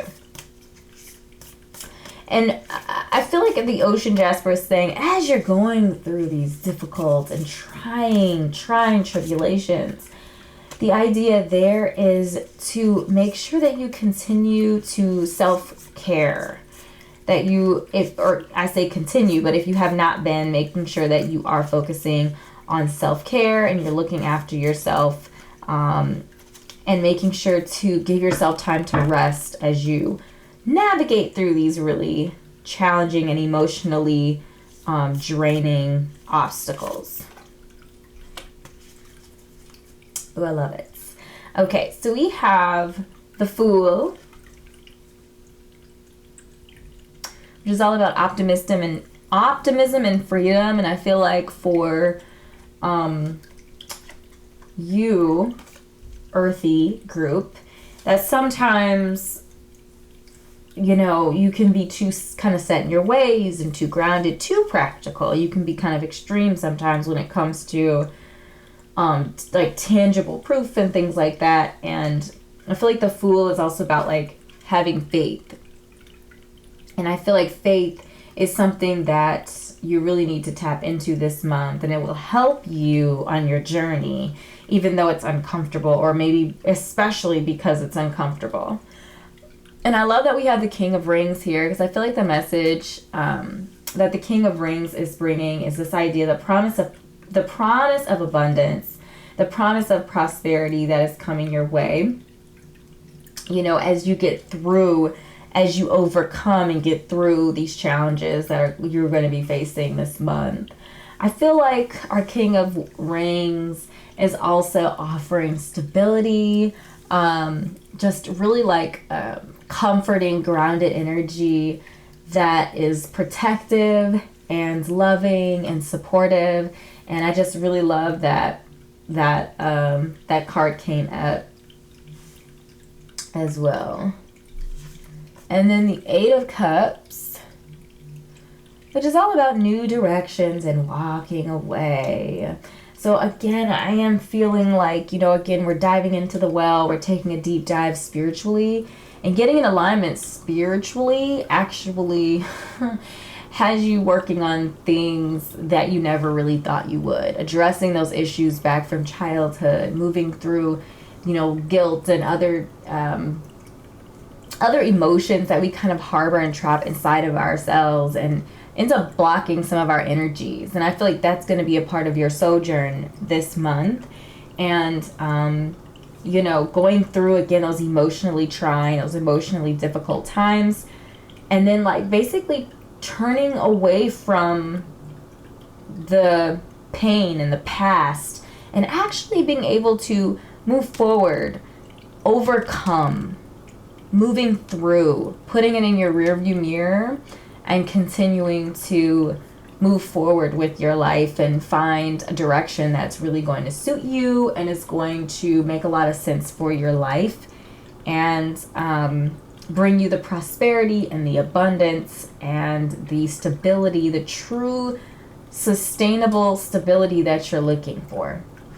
Again, not going to be easy, and it's not just going to be something that's going to take you this month.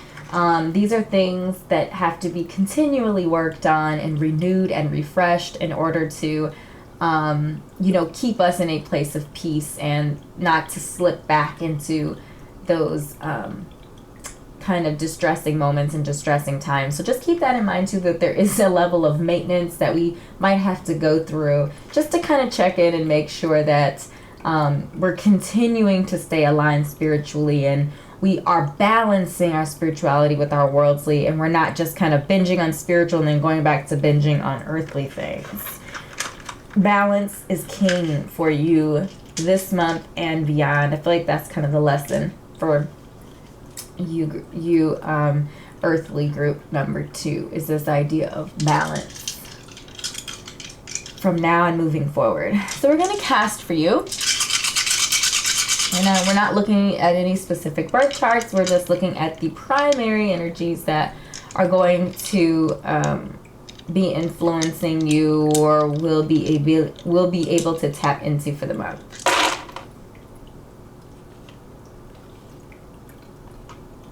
Oops, turn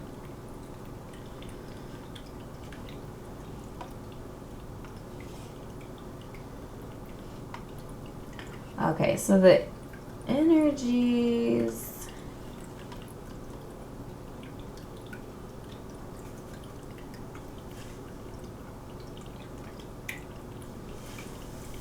All right, so your 7th house is the focus for you the month, which is your house of partnerships, contracts.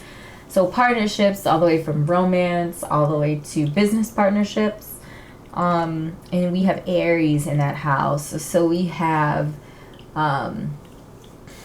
this is like Emperor energy, dominant, very grounded, practical, provider, very traditional. And our Aries, they're also very fiery and energetic. So in our 7th house here, it tells me that your partnerships are your space of partnerships. So if you are in a relationship, just be mindful of conflict, and making sure that you are not deluding yourself or eluding yourself, that conflicts are either less than you think they are, or that just being mindful of with Neptune there, this idea of like illusion and just being conscious about your partnerships in general, and not being kind of dreamy and having wool pull over your eyes, and not paying attention to your partner, your romantic partner, and or any business relationships. So making sure that if you are assigning any contracts this month, that you are reading the fine print, that you're not allowing, you're not going to be deceived or tricked this month. And take the lead on any sort of partnership, contract sort of things. Take the lead, take the initiative, do not procrastinate. Those sorts of things are going to be kind of key this month, or things to kind of look out for. And then we have the number 4, 5, 9, and 2. So, yeah, we have another partnership and the grounded energy here. Grounded partnership, I think you're looking for stability in a relationship. That if a relationship does happen, or if you're already in a relationship, it's kind of talking about this idea that It's going to be more practical. You're looking for more practical things this month. And especially like in your partnership space. And this idea of diplomacy, so the ability to negotiate, and again, paying attention to details, taking the initiative, and not allowing somebody to pull the wool over your eyes wherever that partnership lies, whether again it's a romance or something else.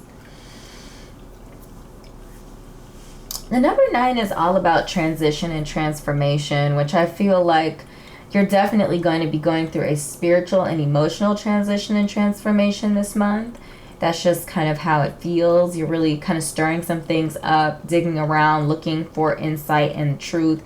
And stirring things up, getting things moving is going to be really good for you, but also keeping in mind that there's going to be a level of difficulty to that, and facing down some things that might be challenging to face and to overcome.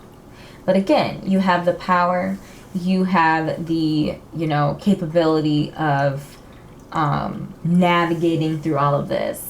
And then our 5 energy, I feel like, is really connected to our schedule yourself in, like the ocean Jasper message of, through all of these hard, difficult, challenging things, to make sure that you are also taking time out for yourself, that you're taking time out to rest and enjoy life and to focus on your health and your well-being as well as you work through these difficult things, and not just feel like, because it's not physical labor, that you don't need to rest. Because resting, taking a break, taking a moment for yourself is actually going to be critical as you move through these really difficult spiritual and emotional tasks here this month. So Earth group number 2, these are the messages that have been channeled for you today. I certainly hope this is helpful for you. If it was, make sure to drop a comment and let me know it resonated. Click like and subscribe to my YouTube channel if you are not already a part of the Kindred family.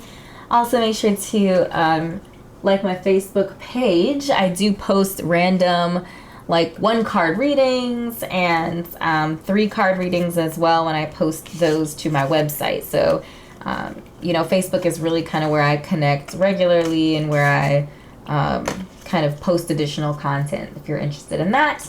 And then check out my Etsy shop. I curate content there to help you on your spiritual and life journey. If you're interested in a personal reading or tools to use on your personal spiritual journey, make sure to check out my Etsy shop. So thanks again, beautiful soul, for your time and energy today, and I'll see you in an upcoming reading. Bye.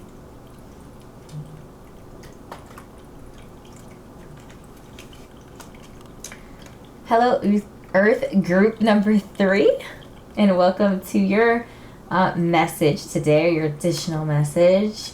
We're going to be diving deeper into our conversation today with you. And let's go ahead and flip over our guiding energy. So we have Bearberry. The keyword there is strength. We have the Bobcat spirit. How beautiful. Life is a mystery. Ooh. And Chrysocolla. Start fresh. Ooh, I like that too. That's a really messages for you guys. Group number 3. Oh, that's a beautiful crystal. So the messages that I'm receiving right away from our Bobcat spirits is, as we seek the truth. So again, that is the focus of our message this month overall, is seeking truth on the spiritual plane specifically, and getting in alignment with our destiny. And the Bobcat spirit, this idea that life is a mystery. I feel like that's really talking about, like, even when we get in alignment, there's still an element of, like, everything that is not tangible yet. However, when you are in alignment, you are at peace with, like, you have faith and you're at peace because you know inside, you know on a level deeper than any other level, that you are in alignment and that you're connected, you're going where you need to be going in the direction that you need to be going. And that's why it's critical to set the foundation for your stability spiritually right now. And this idea that life is a mystery, however, you still live it in being intentional. You still live it, by creating and developing your dreams, and you still approach every day with the strength and a new, fresh set of eyes every single day, and like gratitude. I feel like the Start Fresh is really talking about like every day. Like this month, make a conscious effort to start every day fresh and think of every day as a new opportunity and a new, a new point of view, a new space to do something different if you didn't like what you did the day before. So we have the Tower, the Three of Rings, and the Seven of Rings. So we do have a lot of earthly energy or earthy energy in your reading. And that's really talking about collaboration, investment, diligence, competence. So I do really feel like this month is about investing, and specifically investing in your spiritual world, in your spiritual walk, and your spiritual life, grounding and getting aligned so that you are heading in the right direction. You're putting your efforts and your energy, your toiling and your work into an outcome that is going to bring you abundance and happiness and prosperity. So the Tower card does talk about some sort of a conflict or disruption, which definitely could be connected with the Three of Swords. So if you're not, if you haven't already been through some sort of a Three of Swords, like heart-wrenching or, some sort of relationship a break, whether that's in a friendship or romantic or familial, whatever that relationship is, then that could be something that's going to happen. That could be disruptive, could bring conflict, could set you off balance. And so the idea here is to, again, when we are grounded, when we are connected spiritually, when we are seeking the truth and we're focused on wisdom and knowledge, these things are less dramatic. So there might be something that happens that kind of catches you off guard, or might be a difficult situation, or you could be in that Tower moment right now and recovering from it, or in the process of picking up the pieces from the destruction of it. But I feel like success in general for you is going to come from investing in collaborations and partnerships that are going to strengthen what you're doing in the earthly realms. Being diligent and like hardworking and just continuing to move forward and toil, I guess. I also feel like that's kind of a message that there's still a ways to go. We're not quite there yet. We still have work to do. We still have some toiling and some sweat to add into the equation in order to get where we want to go. We have a 333 here for you as well. So our 48 reduces down to a 3. We have the Three of Swords and the Three of Rings. So this message is really just a reminder from the universe and from your spirit guides that you're not alone, that your, angels, spirits, and other guides are supporting you on your journey wherever you're focusing your energy.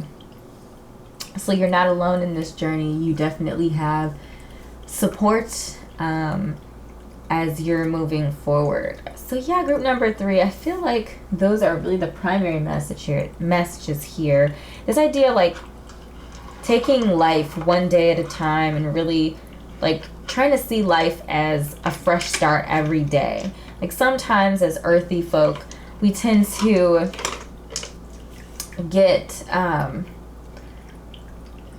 we tend to be like very practical and forward thinking, and we have longevity, and we understand what the tortoise and the hare sort of thing. Like, we're just really connected with those messages that sometimes we think too far in the future, and we're not really valuing or really squeezing the life out of each day and being really grateful and just like present every day. Sometimes we live too much in the planning in the future, and the toiling and the working for something that's to come, and not so much enjoying the moment. So again, like I've been saying to all of my earthy folk, the idea of balance is going to be very critical and key for you this month. You know, balancing planning and looking to the future, and taking advantage of the opportunities that you have right in front of you, the people that you have right in front of you, the places, the things, you know, all of the tangible things, but also where you're at on your spiritual journey, being patient with yourself as you're moving forward, and just taking every moment as it comes. And like, you would feel more secure doing that if you know that you have a solid foundation, and really developing, again, your spiritual space and your spiritual abilities and capabilities, and your intuition and your discernment is actually going to help you feel more confident. It's going to help you feel more grounded and centered, and have the ability to kind of go with the flow and take life as it comes to you. So we're going to cast for you. We're not looking at any specific like birth charts or anything like that. We're just casting the energy for the month.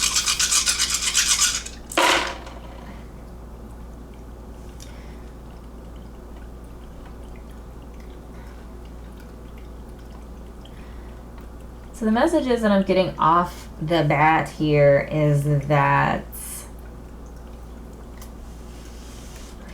you're going to be very critical and picky about how you communicate this month, and how people communicate with you, and how you receive messages.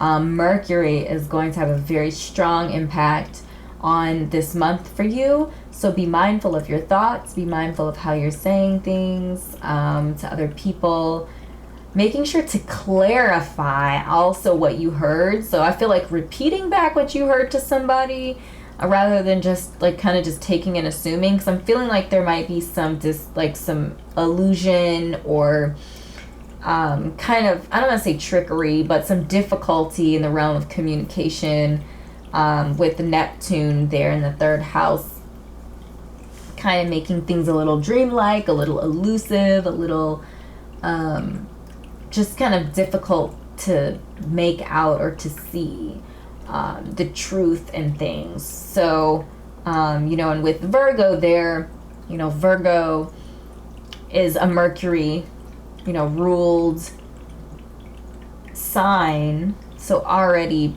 really, you know, heavy on the critical thinking and the communication, the being just very articulate and specific and critical about the way you think, the way that you hear messages, the way that you communicate this month, and how people communicate with you, the messages that they communicate with you. So just be mindful in general about communication this month, your thoughts this month, as well as like short distance traveling is also ruled by the third house as well. This could be a really good month too to focus in on and pay attention to details, as far as like if you're a writer, or you doing anything in the world of communication, writing, speaking, anything like that. Like, this month could be a really good month for you to develop some of those skills. But again, that skill development might be a more low-key, subdued sort of effort that you're looking for, that you're focused on. So we have another 3. So we have a lot of 3s. 3 sets of 3s.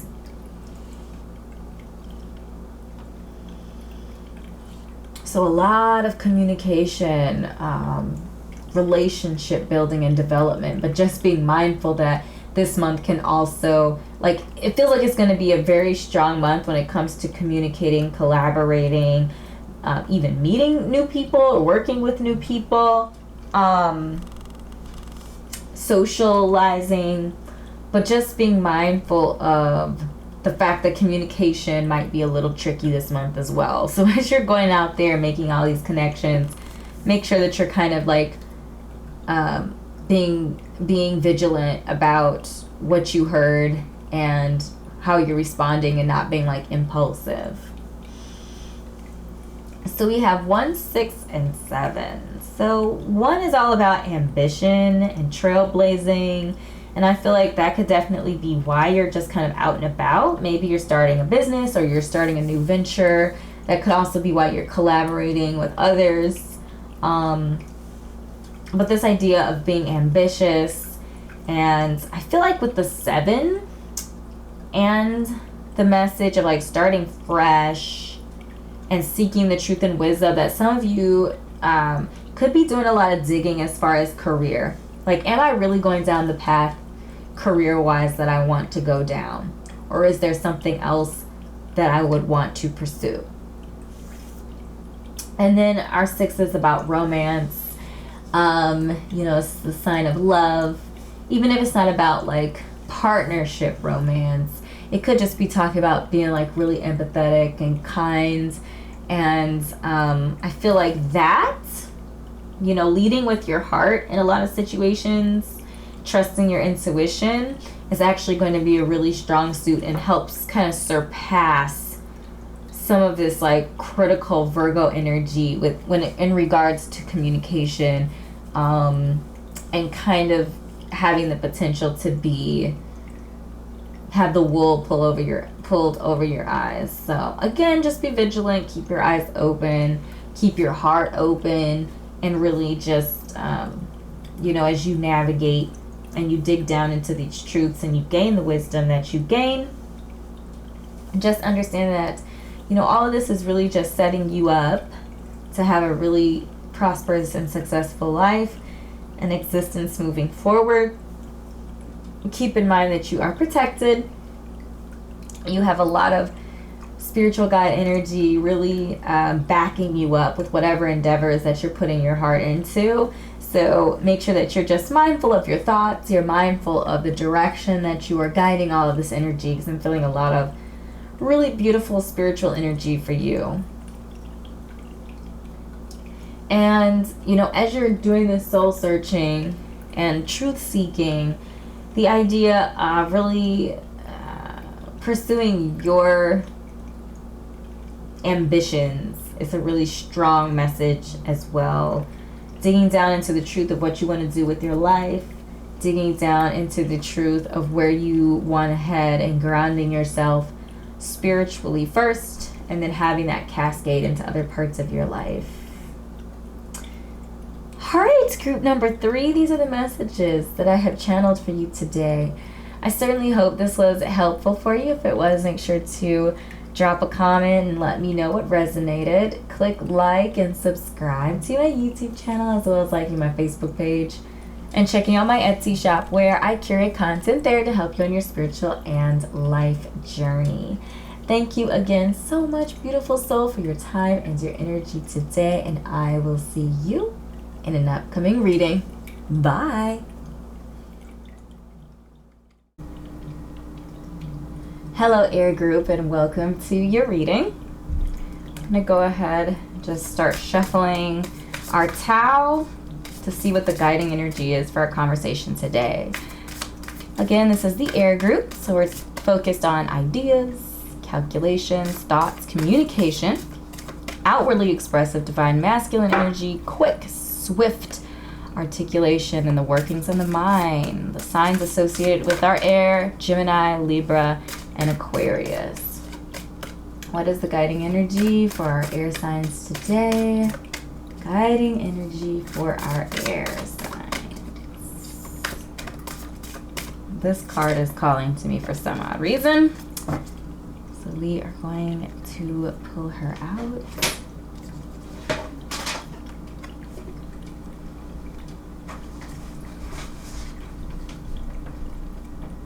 Inner truth. Ooh. Our 61 reduces down to the number 7.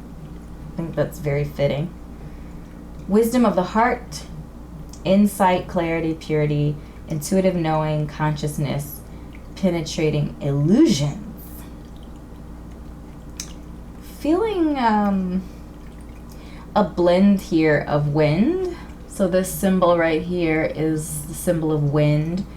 We also had the lake, which is water, but it's like still water. It's that deep, emotionally deep energy. So I feel like there's going to be a stirring of some deep emotional things this month. Could be associated, I'm getting for some of you, to family, childhood, root work. But I also feel like, inner truth to me is about not only discovering who you are on a fundamental level, but it's truly embracing that and being at peace with it. The imagery in this card is very peaceful. It's very like grounded and symmetrical, like with all of the circle imagery, and the person here just looks at peace. And I feel like that's kind of what's coming. So for those of you who have a very active mind, very kind of anxious energy, Gemini, maybe even Virgo I'm getting too, because Virgo, though an earth sign, is ruled by the planet Mercury, which is about communication, similar, our Virgos are about the analysis. When it comes to communication, they're about diving into and analyzing information, detail.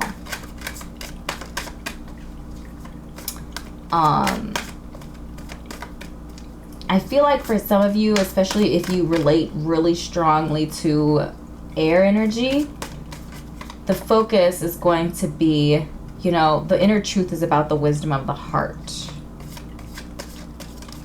Insight, clarity, but clarity from your heart space. So this type of truth is, very interesting. This type of truth is going to come from not your mind space. It's going to come from above your mind, right? It's going to come from intuition. It's going to come from, your crown chakra energy, that knowing beyond what you see, what you feel, what you hear. That is the type of truth that we are getting down to, because once you are connected on that level, this idea of penetrating illusions, like no one can trick you when you know without a shadow of a doubt. And I feel like it's really interesting that the High Priestess is joining us, all about inner truth as well. So I think that's very fitting. I feel like the High Priestess is also is encouraging us to trust ourselves. It's almost like you know the truth inside of yourself. You know the truth inside of yourself. Trust that. Trust the knowledge. Trust the wisdom. Trust. The Fool to me is about trust. And then we have the Ten of Cups, emotional abundance, emotional satisfaction, harmony and peace emotionally. Feeling a very watery, very spiritual month for you, air group. I feel like, going on this journey and tapping into, more watery energy, more, less in the mind and more in the heart space.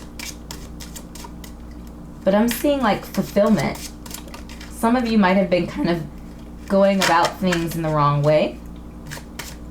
And by what I mean by that is, you know, looking for all of the answers in your head and forgetting that you have all of these other tools to use.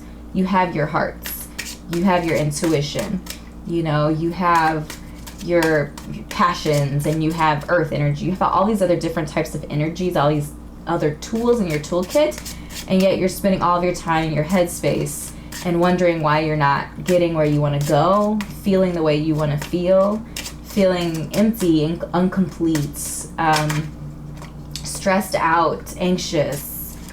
And I feel like this month, the focus, again, coming out of your comfort zone, if that mental, that air space, those thoughts are, you know, being in your head, if that is a comfort zone for you, a comfortable position for you, then, you know, this month is going to be uncomfortable for you. I'm also getting the message here that successful communication this month is going to be communications that come from your heart space, communications that are honest from an inner position that's working outwards, and not from an outward position going inward.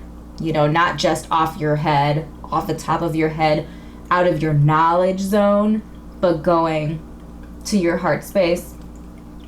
And of course, going into your intuition and your spiritual zone as well. This is going to be a journey for you. What I'm seeing with the Fool here, this is going to be, you know, faith and trust, I'm getting for a lot of you, is not something that comes naturally. Especially if your mind cannot figure out what's being trusted, you know. But trust and faith, those concepts, those ideas are not prone to logic, right? Trusting in something you cannot see is not logical. So again, there's going to be that battle between the mind space and the heart space, and what in this, you know, the spiritual world, and reality. And also understanding that our minds create our realities. So if we speak into the world that we don't believe that something is possible, or it doesn't make sense to us, so therefore it can't be true, you know, our lives, the manifestations that are happening around us are because of our thoughts, what we believe to be true, what we believe to be false. It all starts in our mind space and is manifested around us. So just kind of bear that in mind too, and just understand that, you know, again, like the Fool's journey, right? You're not going to always see the connection. Like, some things are going to feel like they're not connected, or they don't go together. The puzzle pieces don't fit. But in reality, like, say for example, we zoomed out on this image, and, you know, right on the other side of that gap was another, you know, mountain. We don't know that. So I feel like your challenges this month is going to be tapping into your emotional space, you know, making decisions, obviously using your mind, using your intellect, because you have it there for a reason, but also making sure to check with your heart space. You're not just solely making decisions with your head, but knowing that you have all of these other tools at your disposal so that you can make the overall best decision for yourself and any others that you're making decisions for. All right, air group. So it looks like our month is going to be an emotional month. Focused on, you know, again, that heart space and the emotional, the realms of emotional energy, water energy, spiritual energy.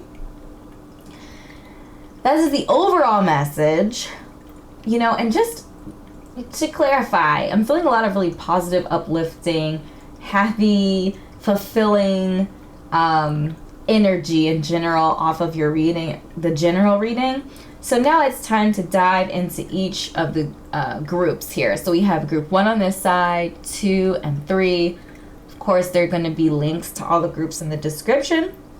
And these are just going to kind of go deeper, meant to personalize the message a little bit more from our just general message for all of the air energies. Now we're kind of diving in to get a little bit more information. So pause the video now if you need to, in order to determine which of the groups, or which group or groups has your extended message in it.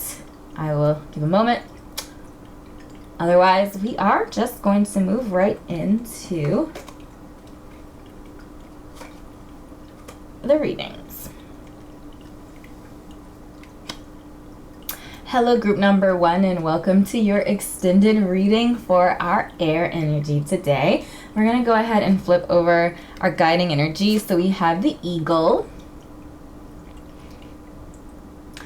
You are learning all aspects of spiritual connection and reaching new heights. Oh, I love that. And that goes right in alignment with what we're talking about today.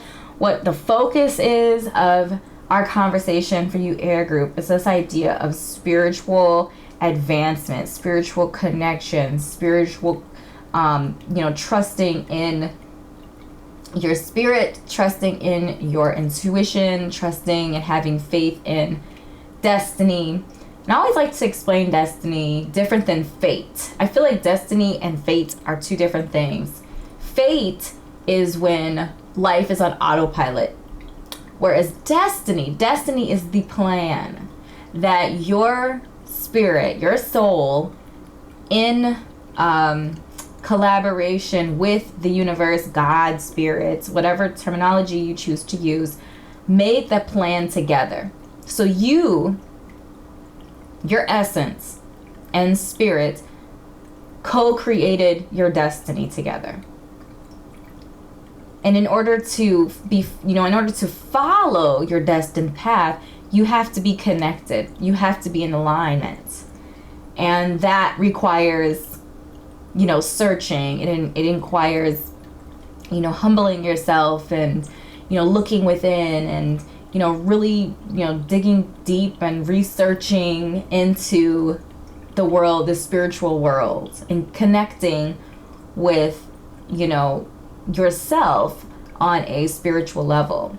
It takes faith, it takes trust. It is in many ways a journey that you have set out on, and from that, the message that I'm receiving with the 10 of Cups here, from that you will reap the rewards of spiritual and emotional and abundance and peace and prosperity. So there's a lot to gain on the other side of this. And of course, anything worth having is going to take effort. It's going to take work. If there's going to be moments where you're uncomfortable, but we're reaching new heights here with our eagle energy. I love it. So our fairy energy is talking about friendship. Fairies and humans alike need friends. Now is the time to seek out those who will support and encourage you on your journey to fulfill your dreams. So I love this message of friendship. I think this is great. And of course, we all need support, and our support for others as time goes on. And just understand that, if, the people that you're surrounding yourself with now, at the beginning of your journey might not be the same people who are at the end of the journey with you. And just understand that that's life, We're all changing. The only guarantee that we have is that we are going to change. Things are going to change. Life is going to change. So just be okay with that. Don't feel like just because you've known this person since kindergarten, they're going to be with you until you're, 100 years old and, on your deathbed or whatever. Not saying that you're going to die at 100. You're going to die whenever you die.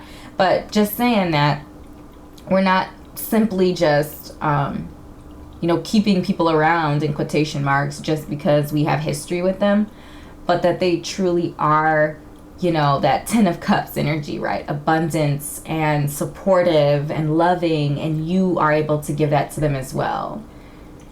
So then we have chamomile. Keyword there is soothe.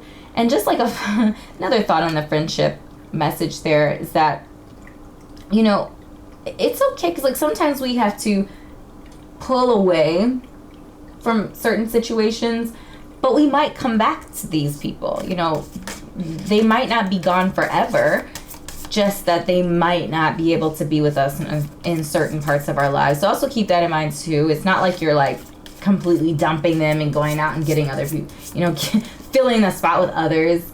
But just know that sometimes in certain places and spaces in our journeys, you know, we're just not meant to be with some people, and other people will come in and maybe they're not there to stay. And, you know, just be flexible with it, but look for true friendship, people that are really going to support you, people that are going to be truthful and kind, and that their hearts are in, you know, the right place, and they're going the same direction that you're going. You know, somebody can be a great person and not be going the same direction that you're going, and that's fine, you know.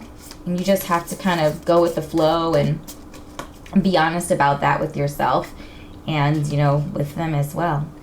So we have the Spirit of Cups. The Spirit energy in this deck is the Knight energy. So it's the Knight of Cups. It talks about opportunity. It talks about creativity.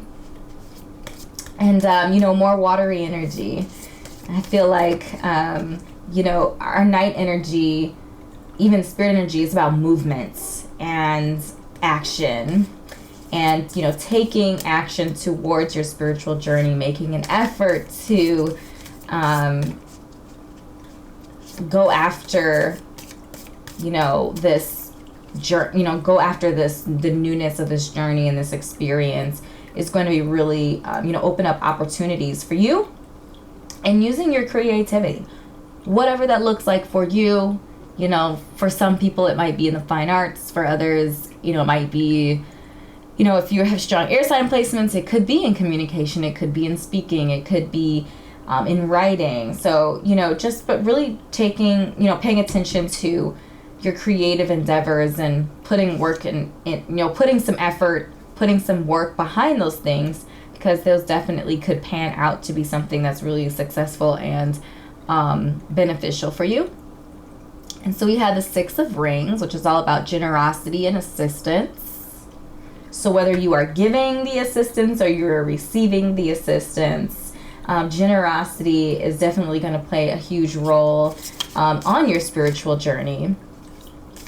I feel like, you know, being, you know, especially if you're in a place to give, and again, giving does not necessarily have to be money. It could be time, it could be other, you know, advice, it could be an ear, whatever.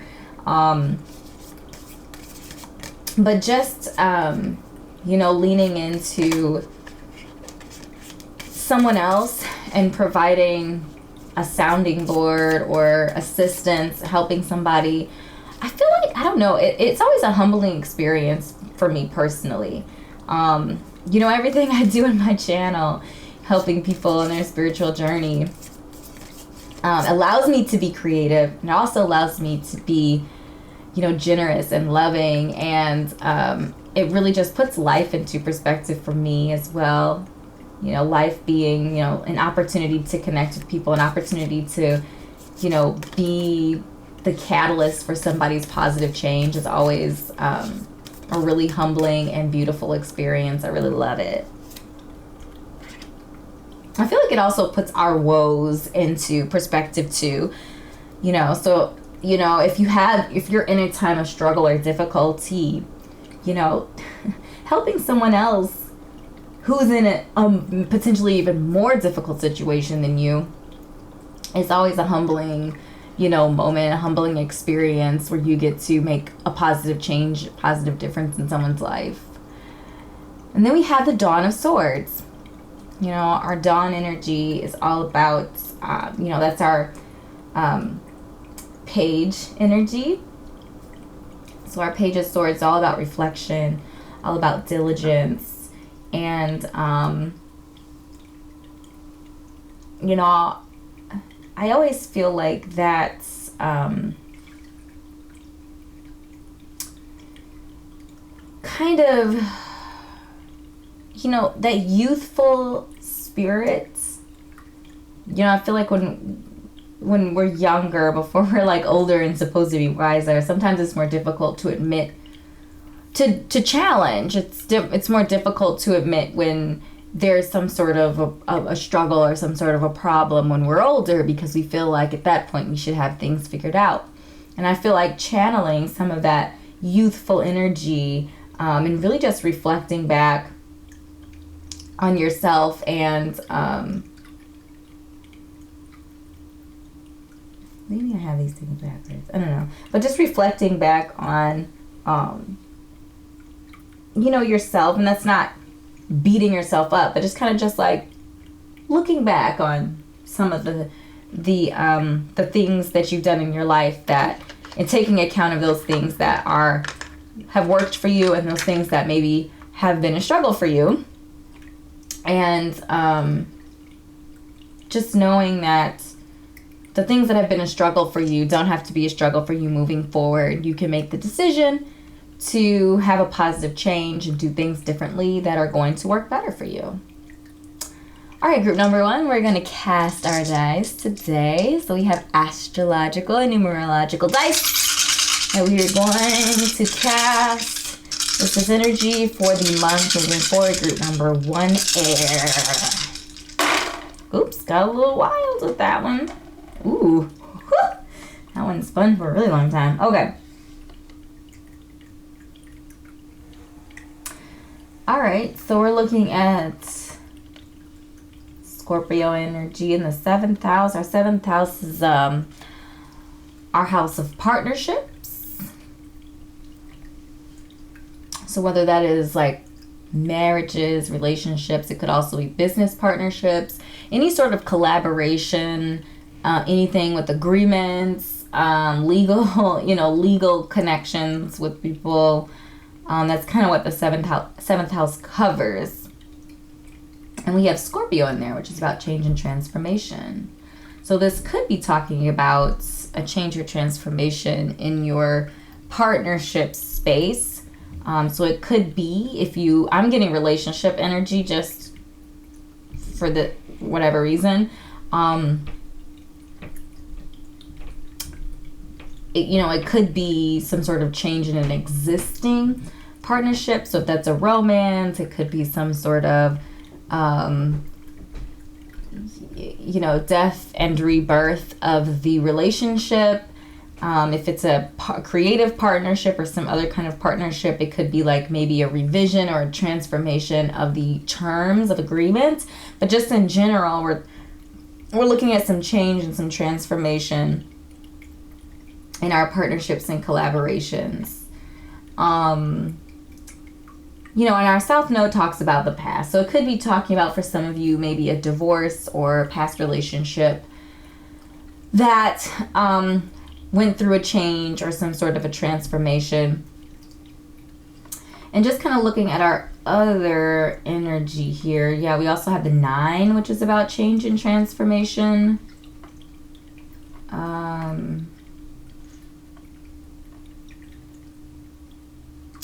So our number 8, the number 8 is a karmic number. But it's also the number that talks about like achievements and like a go-getter type of energy, balanced out with charity and helping others. So another message about like assistance, but also a message about balance as well. The 2 energy, our 2 energy definitely represents partnerships as well. Duality, but partnerships. But our 2 energy is about harmony. Taking, separate things, entities that are independent, and having them work in collaboration or in harmony with each other. So that is kind of what I'm vibing to with the 7th house. That maybe you haven't been, I'm getting the message that some of you have not been working in partnerships or in collaboration with others in a positive, successful way. And I feel like that is definitely something that could be changing for the better for you and moving into successful and harmonious partnerships, fulfilling for some of you, romantically, others maybe in other realms or other parts of your life. But I see really positive transformations and changes in the partnerships and collaborations that you embark on and engage with, especially those that are associated with achievements, with the worlds of pentacles, career, job, other things like that. And then our 5 energy, what I'm vibing off of this, 5 energy is about adventure. And I'm really just feeling like, again, you are going on a spiritual adventure here.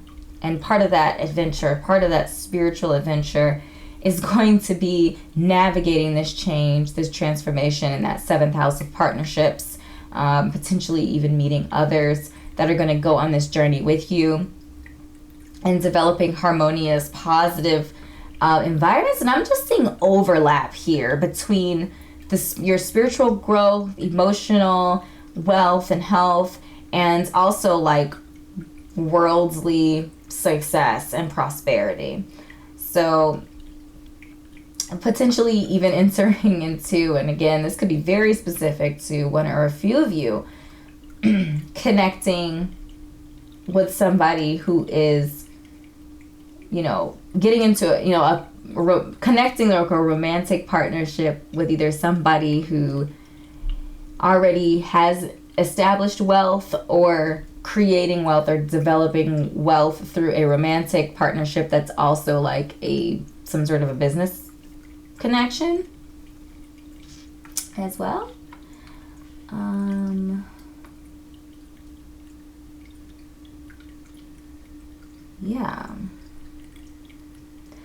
Group number 1. So these are the messages that I have channeled for you today.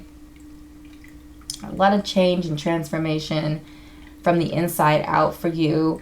We're really getting in alignment and connecting with our destiny from a spiritual perspective. Really paying attention to our friendship spaces and making sure that the people that are around us are really positive and uplifting.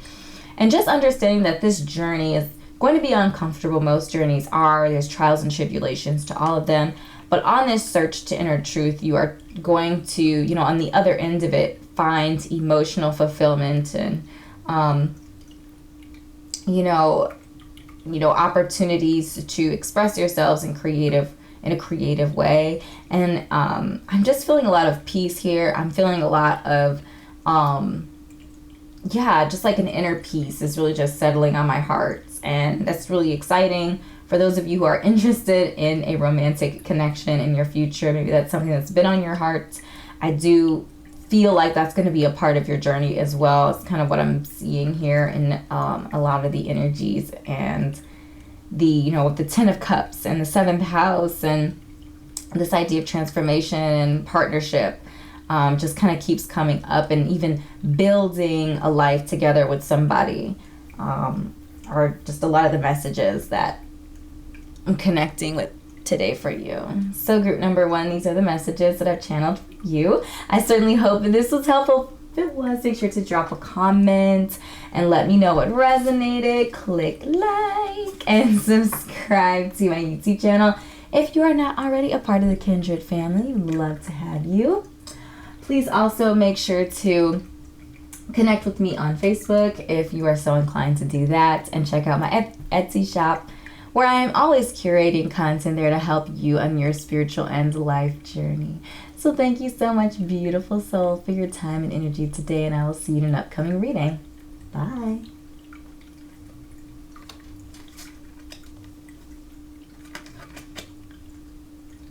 Hello, group number 2, and welcome to your extended reading. We're going to go ahead and flip over your guiding energy. So we have the Crane. You will soon enter into a beneficial partnership.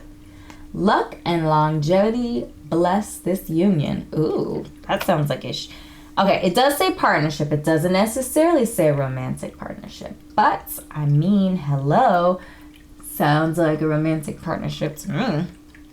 But it doesn't necessarily have to be for all of you. And then our fairy energy says pure intention. The fairy of manifestation will help you to use your wishes wisely. Manifest your heart's desire with pure intent and for the highest good of all. And then we have dandelion. Keyword there is humility. Humility, pure intentions, partnership.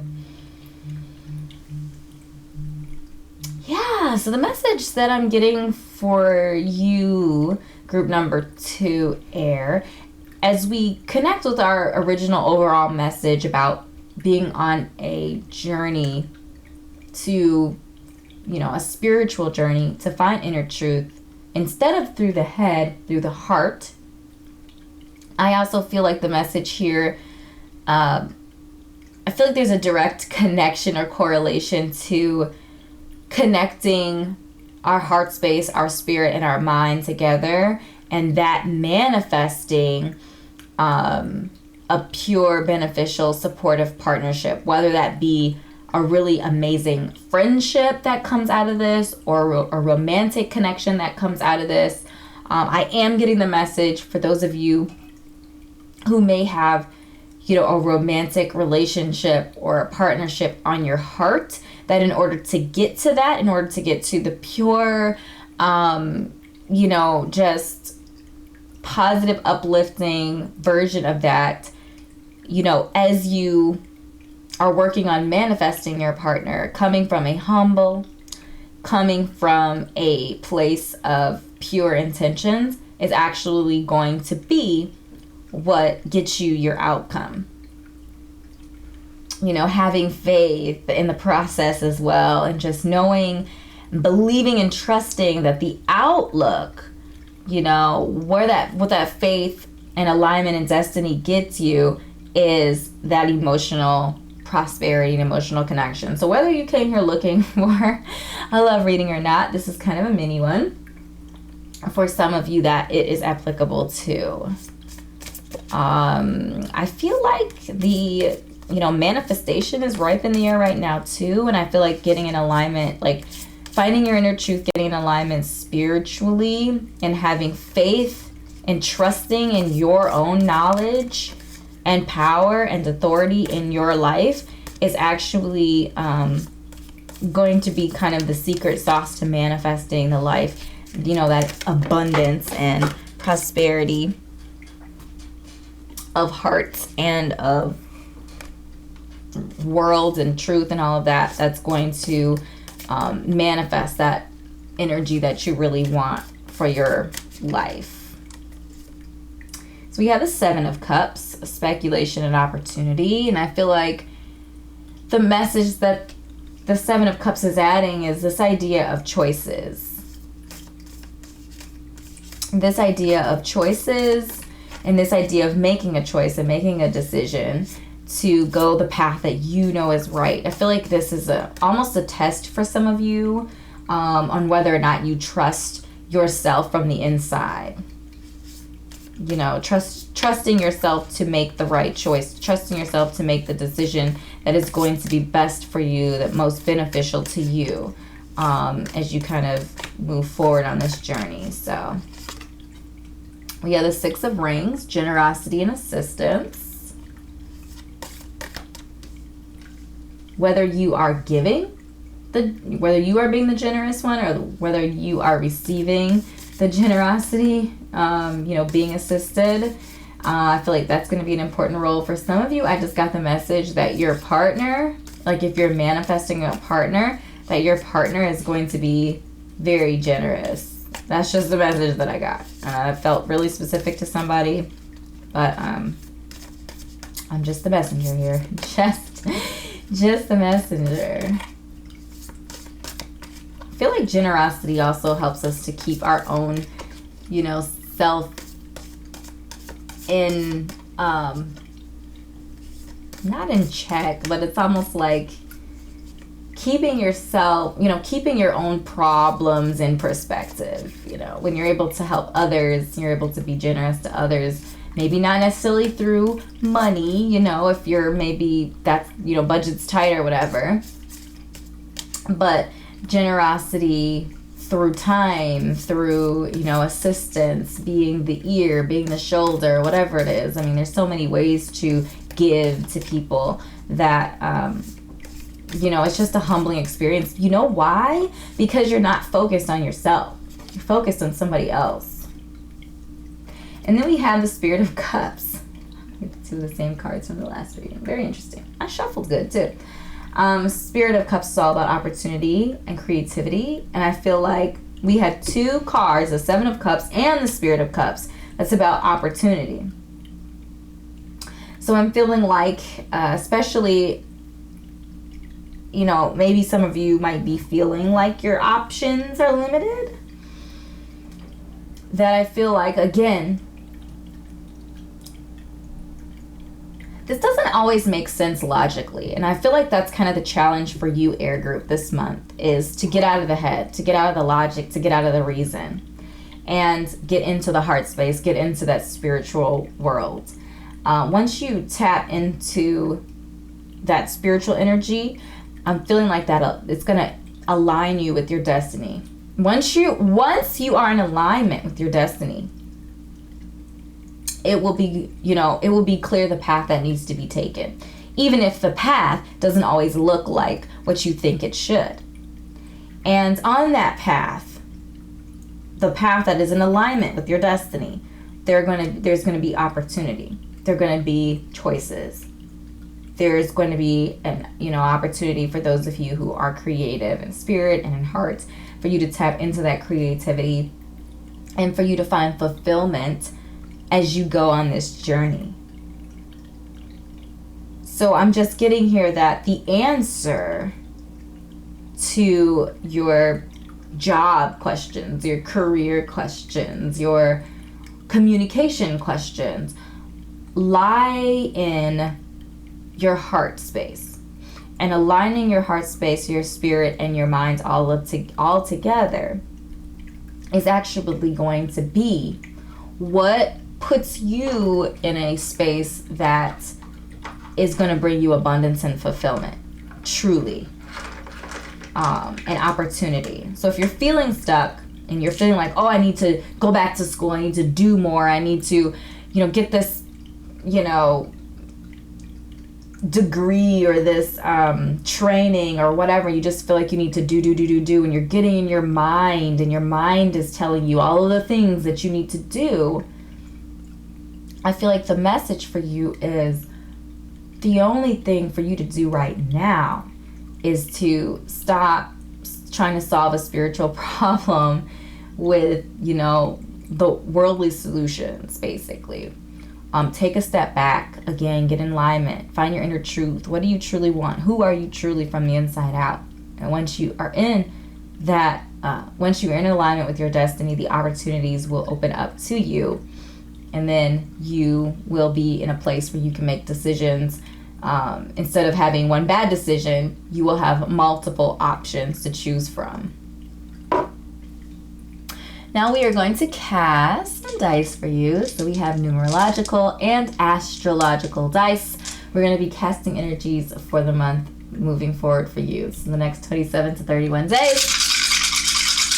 Group number 2. This is for our air group number 2.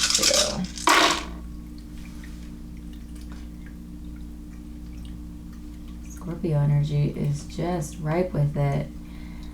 Scorpio energy to me is very lake energy. So the lake symbol in the Tao talks about, you know, again, the still water that runs deep. And that's very much so Scorpio is a water sign, that very deep, watery, emotional, spiritual sort of energy.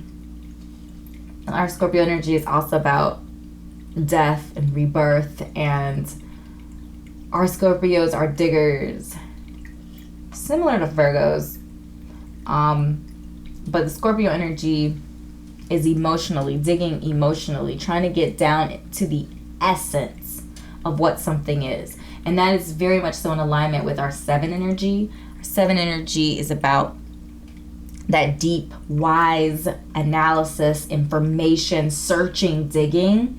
And I'm just feeling like both of these energies has an intensity and an intent behind it that I feel like you're being called to bring into your life. So we do have 3 7s present. Our 61 reduces down to a 7. We have a 7 in our numerological energy, as well as the 7 of cups. So that 7, you know, those 3 7s showing up basically is talking about, you know, that's an angel number that talks about that luck is on your side, that you are in an ultimate spiritual path. Keep doing what you are doing. So like I said, digging into these spiritual topics and getting down to the root of who you are on a spiritual level, on a deeper level. What is the truth of your heart?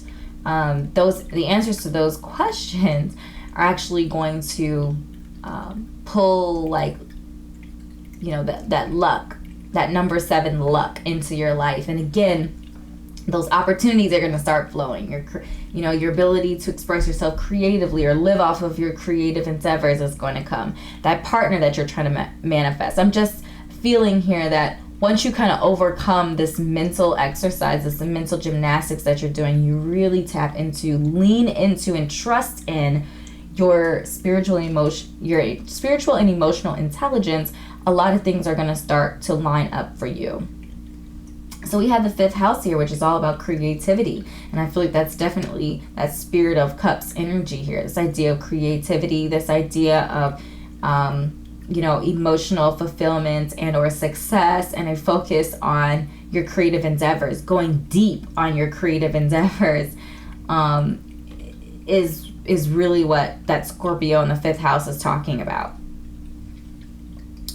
And then we have the North Node, which is all about kind of forward future. So that's what I'm getting here, that this energy is about the future, that the focus on your creative space, creativity, digging deep, getting down to who you are on a spiritual level, and as a creative is really going to be what propels you forward into your future. So we have another 5 here, which is all about adventure, and I feel like this is going to be the adventure of a lifetime for you.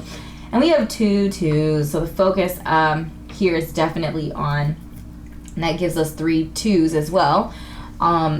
The focus here is on harmony. The focus here is on, collaboration, pulling 2 or more seemingly unlike elements and having them work in harmony with each other is going to be, that's your calling. That's the direction that you're moving towards here. 222 as an angel number talks about just stop worrying about everything. Things are going to work out as it's supposed to. Trust that you are on the right path. So I feel like that's definitely that Fool energy there, that trust, that faith. And again, once you get in alignment and you get clear, I've been in that moment before. That moment of spiritual clarity where you are completely at peace, where you see the challenges, you see the obstacles, and you also see the prosperity, you see the peace, you see the joy, you see whatever it is that vision offers you. You see the good and the not so great, the challenges right along the way. Once you see that, once you are in alignment with that, there's a peace that comes with that. And the obstacles don't seem so foreboding because you're in alignment, because you're connected, because you see the whole picture and you're not just looking at little snapshots and snippets. That's what fate is.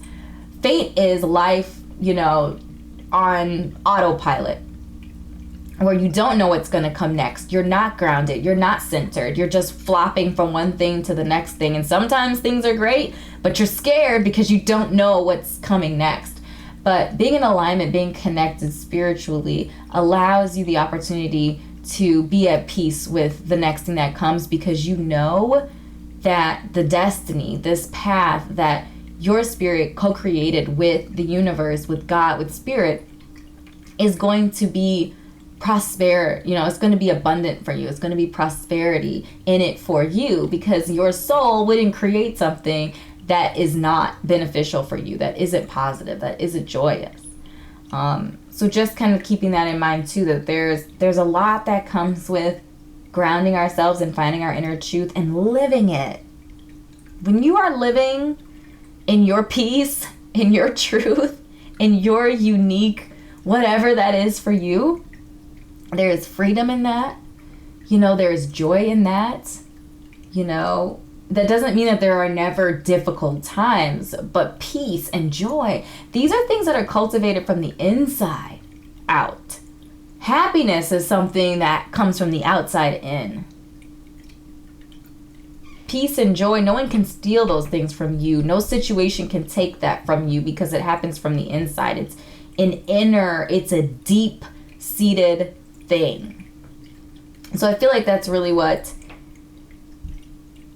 the message is for you, group number 2, that the things that you want to manifest, you know, they will, once you are in alignment. So the message is to get in alignment.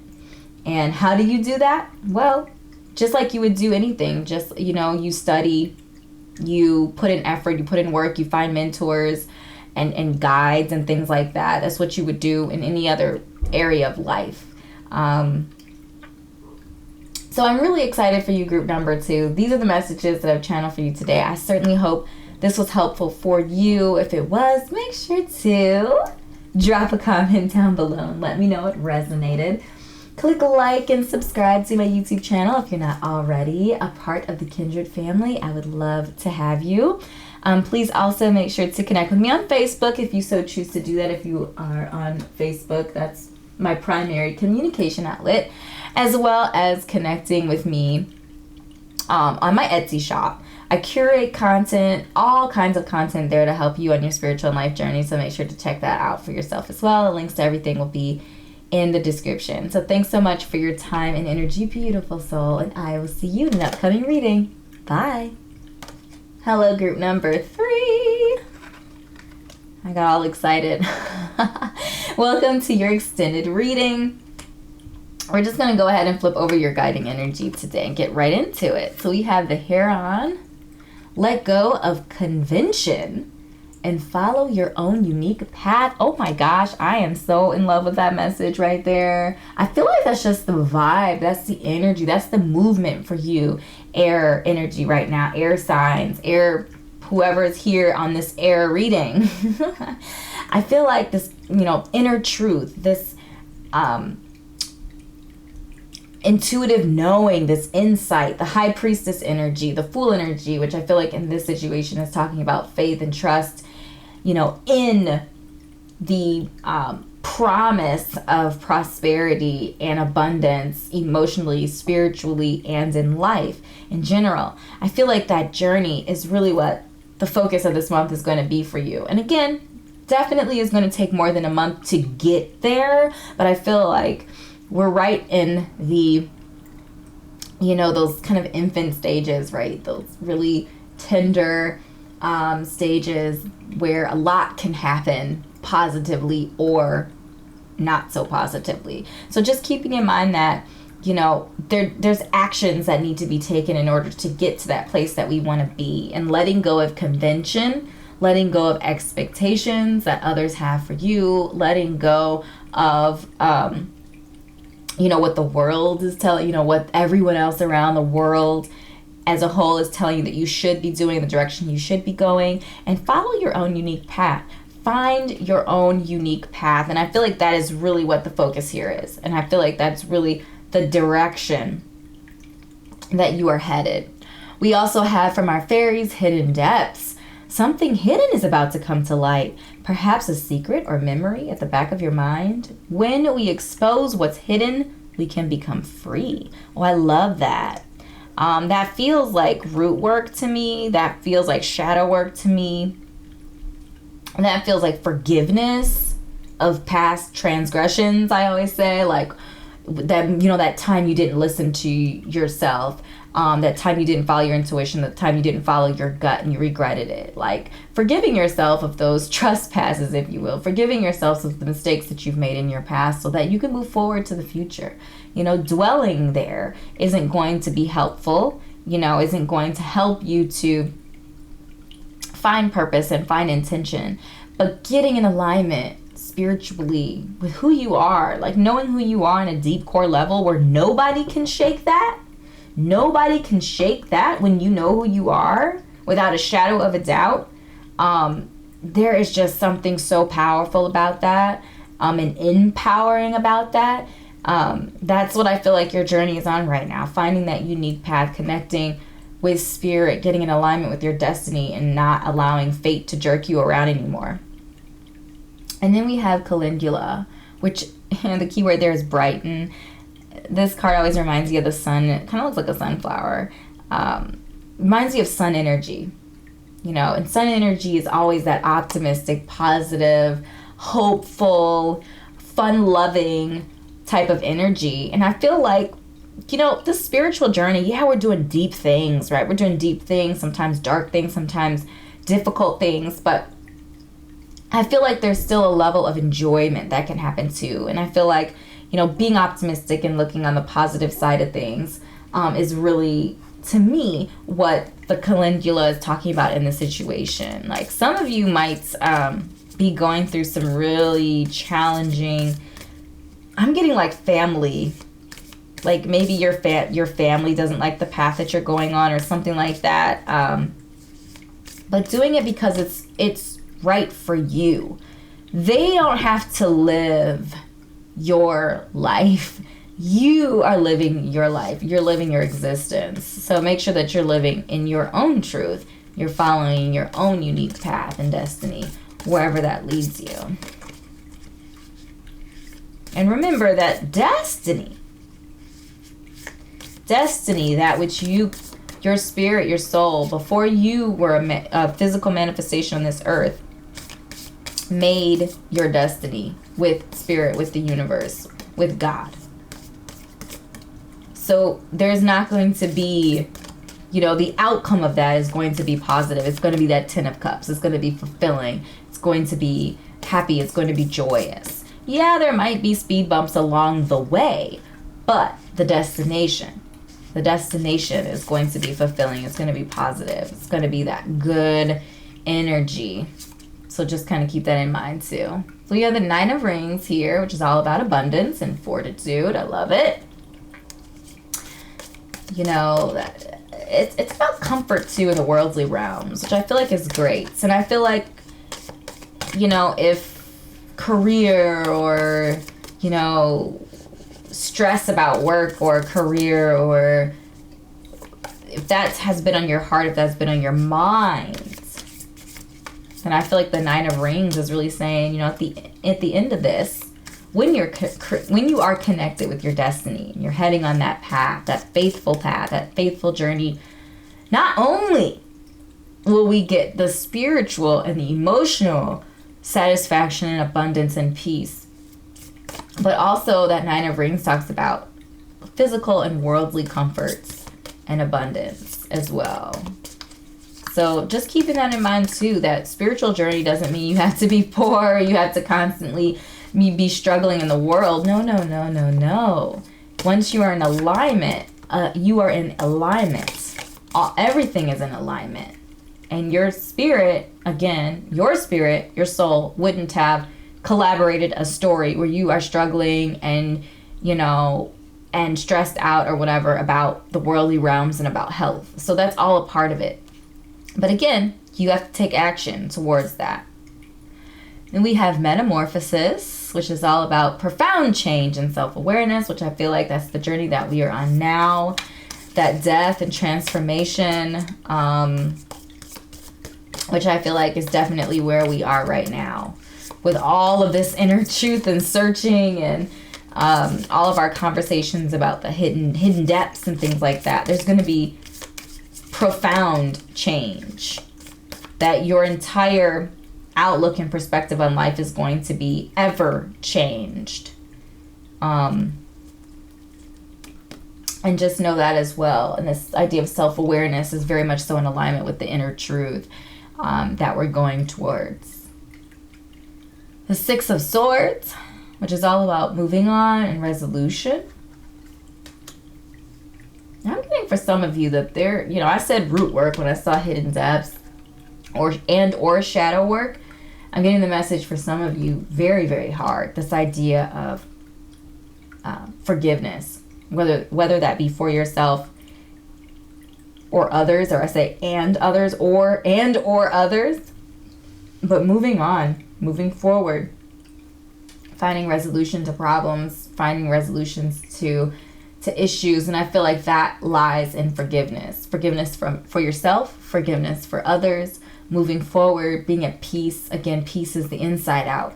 You know, happiness is the outside coming into you, making you happy. Peace starts from your inner core. And I feel like you're at peace when you know who you are.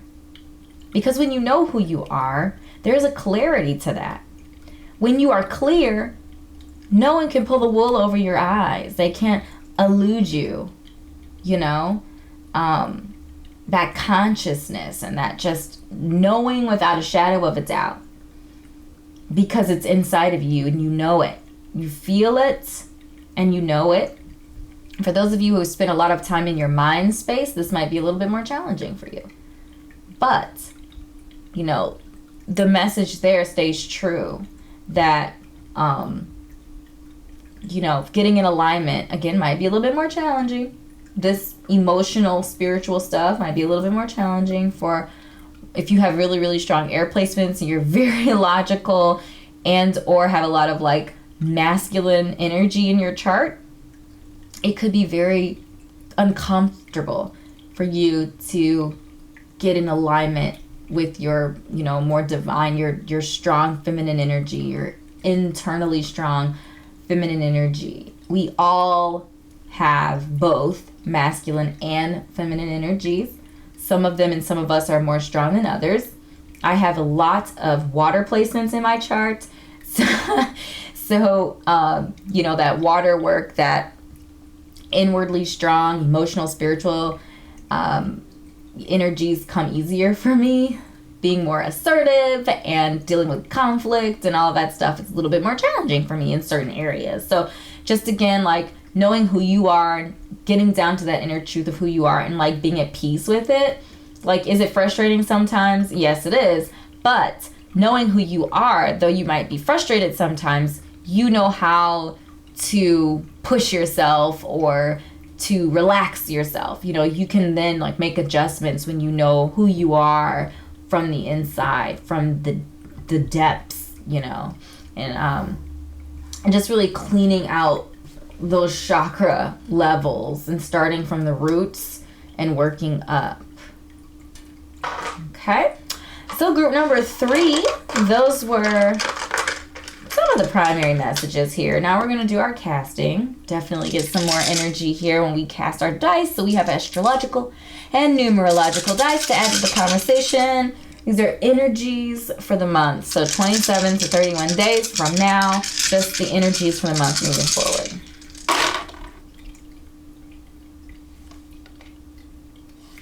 Virgo, attention to detail.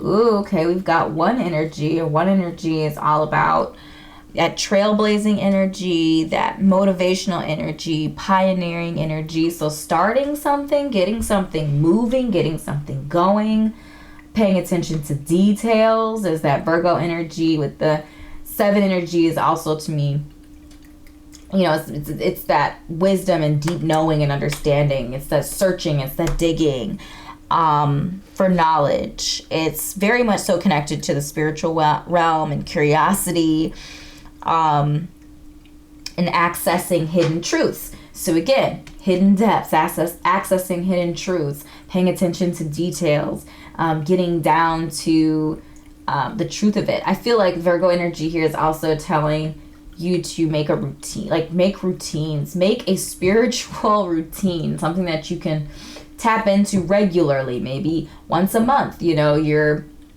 meditating, or you know, the first 10 minutes of the morning are focused on your spiritual growth and, you know, grounding yourself spiritually for the day, but coming up with routines around your spiritual growth to help get you into the process of doing it regularly. 3 is all about collaborations and connecting with other people. So getting people around you that are going to be supportive and loving and open and really just helping you on your journey. So we have Mars energy in the second house energy. So our second house is all about, you know, it's typically ruled by Taurus.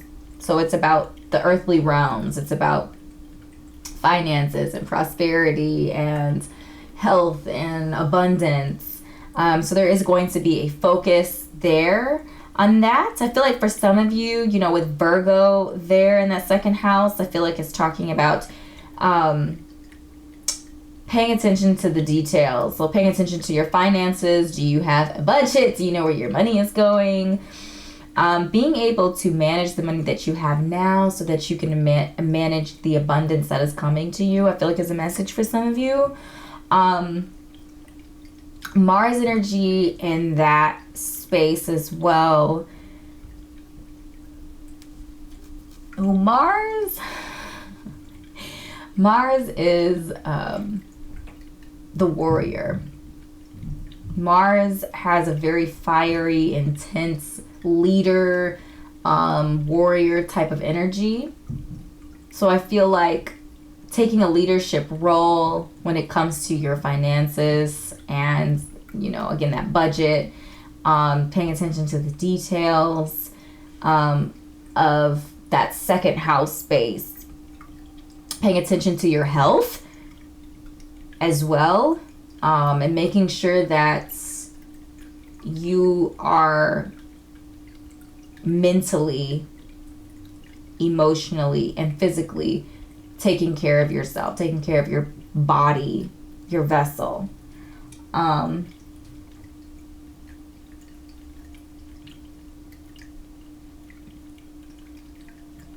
What other energies am I picking up?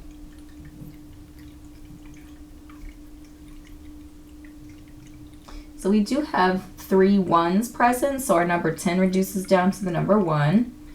And we obviously have our 2 ones here. And our you know, 111 is an angel number that talks about intentions manifesting quickly, and to focus on what you want and not what you do not want. So making sure that your mind space, again, if you are here, I'm assuming you, like for those of you who are here and have strong air placements in your chart, you spend a lot of time in your head, be mindful of your thoughts, because you're in it, you know, again, once you get in alignment spiritually, things are going to start to manifest very quickly. So make sure your thoughts are in alignment with what you actually want to see.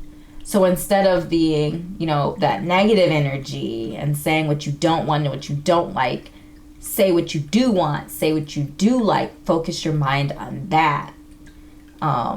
Because again, once you get in alignment, things are going to start to play out, and just like, it's going to be like, you know, dominoes falling over. Once that first one goes, the other ones are just going to fall in line after that. So just know that the journey there is going to be challenging, but the outcome is going to be really beautiful. And I feel like that has been the message, the overall message for all of my air groups today, is just this idea that once you're in alignment, once you do the hard work, you know, of kind of getting out of your head space, getting into your heart space, connecting spiritually, getting in alignment with your destiny, having faith in your destiny and the journey ahead. Once you do all of that, things are going to just align for you. I honestly feel like you're going to be surprised. Like there's going to be like, whoa, it really works, you know, like that kind of feeling. And yes, it does. It really does work. Yes. So air, group number 3. These are the messages that I have channeled for you today from the universe. I certainly hope this was uplifting for you. This was hopeful for you. If it was, make sure to drop a comment down below and let me know what resonated with you. Click like and subscribe to my YouTube channel if you are not already a part of the Kindred family. Please also connect with me on Facebook if you are so inclined to do that. That's where I do a lot of my more regular communications, random 1-card readings, 3-card readings. I share with you various different types of things on Facebook. So connect with me there. Please also make sure to check out my Etsy shop if you're interested. I curate content there, all different kinds of content to help you on your spiritual and life journey. So thank you so much, beautiful soul, for your time and energy today. I'm so happy for you, and I cannot wait to connect with you in another upcoming video. Bye. Hello, water elements, and welcome to your reading. So again, we're on water. We're talking about emotions, imagination, feelings. We're inwardly strong, divine feminine energy, which covers art, creativity, spirituality, issues of the heart, connection, love, and partnership. The signs, the astrological signs associated with the element of water: Cancer, Scorpio, and Pisces. Welcome to your elemental reading for the month. Okay, so this one slid out. So we're using our Tao Oracle to guide our conversation today. So what is our guiding energy for you, waters? Obstacles. Okay, so we're looking the month forward, the next 27 to 31 days. Unexpected obstructions, frustration, difficulties, feelings of hopelessness, struggle, and discouragement. I think it's very interesting that we have, water over the mountain.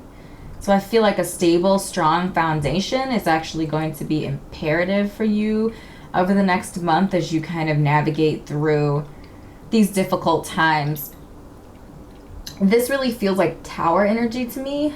The unexpected obstacles or obstructions, feeling frustrated through those, maybe feeling like you had a clear plan, and that plan kind of being derailed, opportunity for a lot of emotional turmoil. So I feel like, again, that groundedness, the grounded energy, whatever you need to do to feel emotionally secure and emotionally grounded, it's going to be really important now over the next month to make sure that you're preparing yourself for what is to come. And I feel like just in general, it's just reminding me of the Wheel of Fortune, and the idea with the Wheel of Fortune is you keep your focus on the center of the wheel, because the center, being centered, keeping your eye on the center of the wheel is going to keep you from getting dizzy. It's going to keep you from being thrown off. When you go through, we all go through difficult times, right? There's always things that pop up that we're like, oh man, I wasn't expecting whatever this is.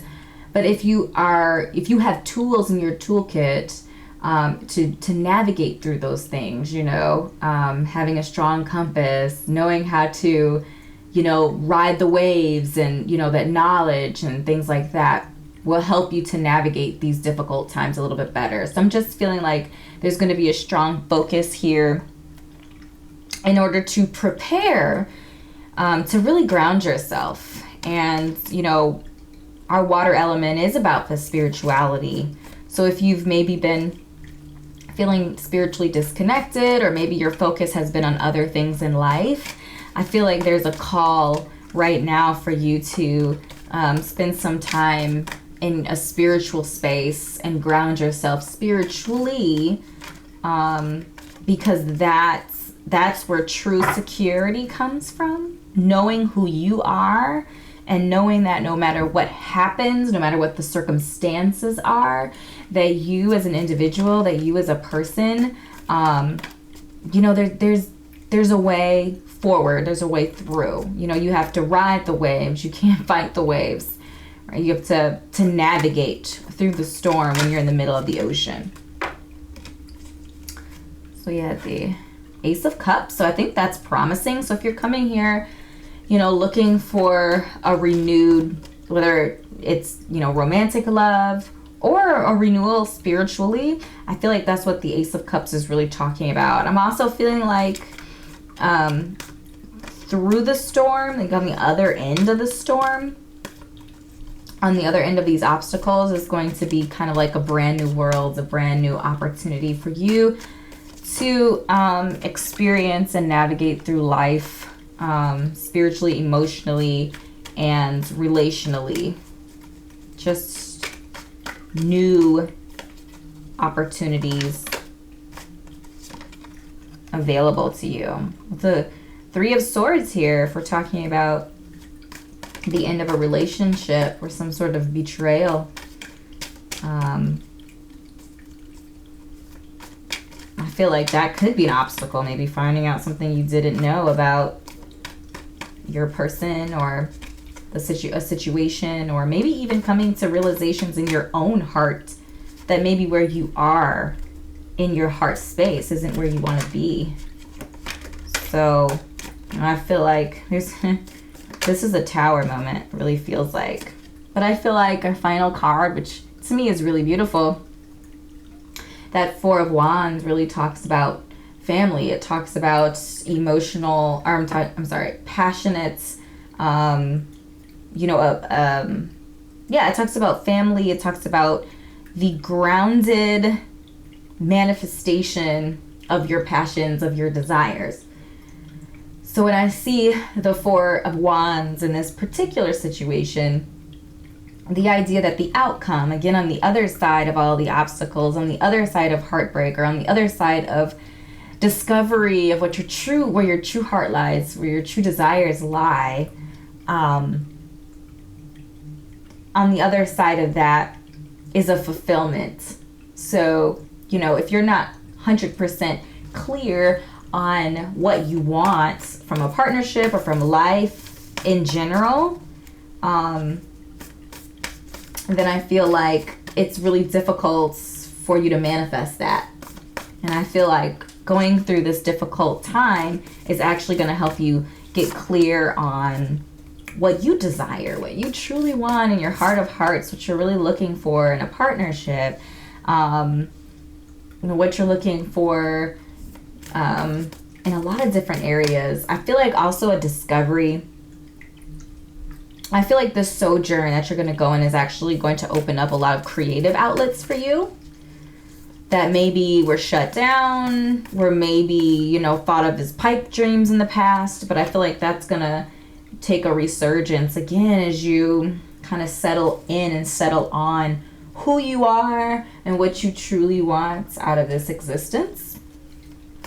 So that's really exciting. I'm really excited for you about that too. And I also feel like during this time, right? So I feel like during this time, taking a moment to really allow your imagination, you know, allow yourself to dream. If you're feeling stuck, or if you're feeling like you're in a place right now in your life that you don't want to be, but you don't know how to get out of it, I'm feeling like allowing your hearts and your mind to speak to each other. Allow your imagination to dream up what you desire, what you want to see your life being like. So like, just allow your heart and your mind together. Yeah, I feel like there feels like there's a collaboration of energies right here. The heart and the mind, maybe for some of you, have been disconnected. Even if they have not been, I feel like now is a time, especially if you're feeling emotionally unfulfilled, that your hearts and your mind coming together to imagine what life would be like for you. What would a life look like for you that is fulfilling?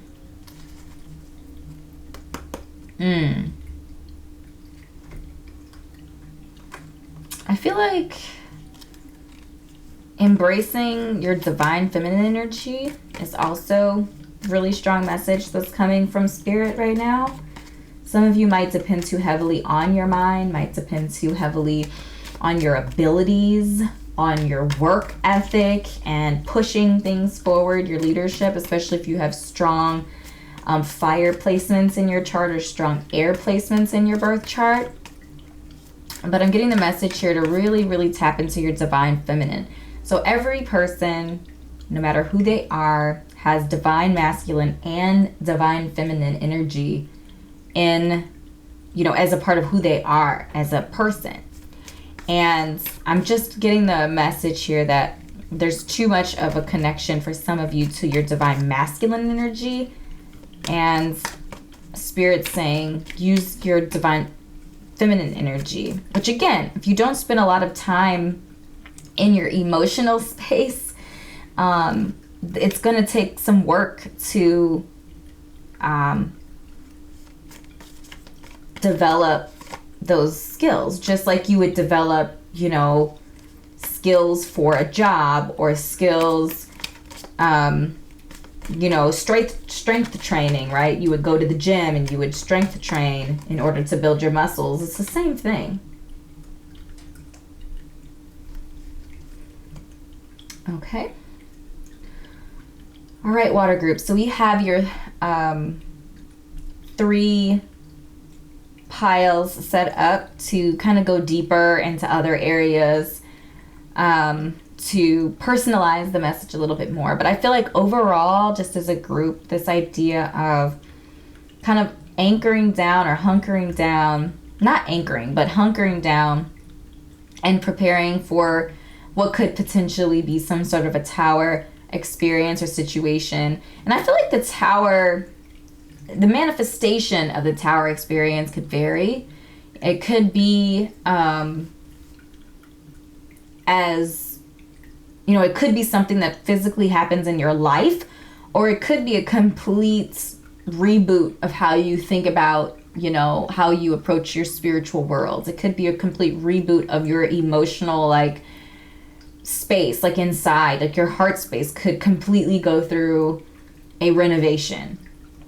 So I feel like looking for the manifestation of that, less about looking for the manifestation and more about grounding yourself, aligning yourself, centering yourself so that you can ride out really any difficulty or any obstacles that might come your way, whether it's, you know, emotional, you know, earthy, fiery, airy, whatever it manifests in. But the idea of preparing for potential disruption in your equilibrium.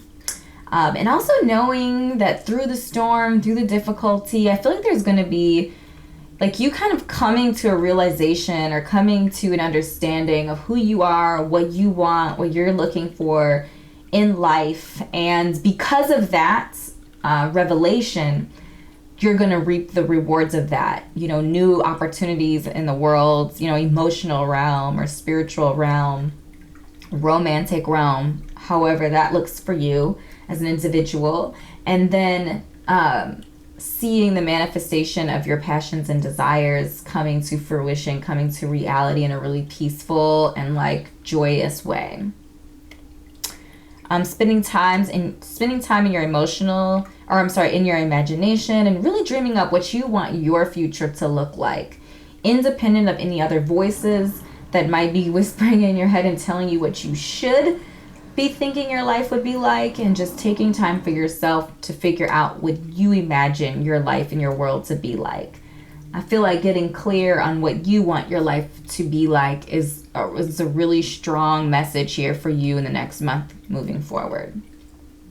All right, so we have group 1, group 2, and group 3 all set up. If you need to pause the video at this time to select which of the groups you believe has your expanded message in, please do that at this time. Otherwise, we are just going to move on into our first group.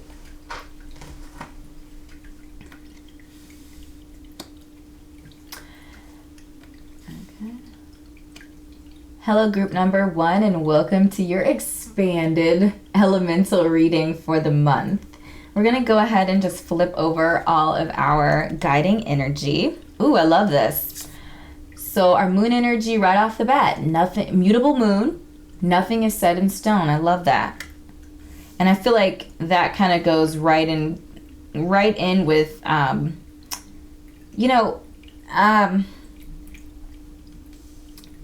even, I would say even though we're seeing a tower moment kind of as the focus, I feel like that's more just like a message to prepare yourself, to align yourself, to center yourself, because nothing is set in stone.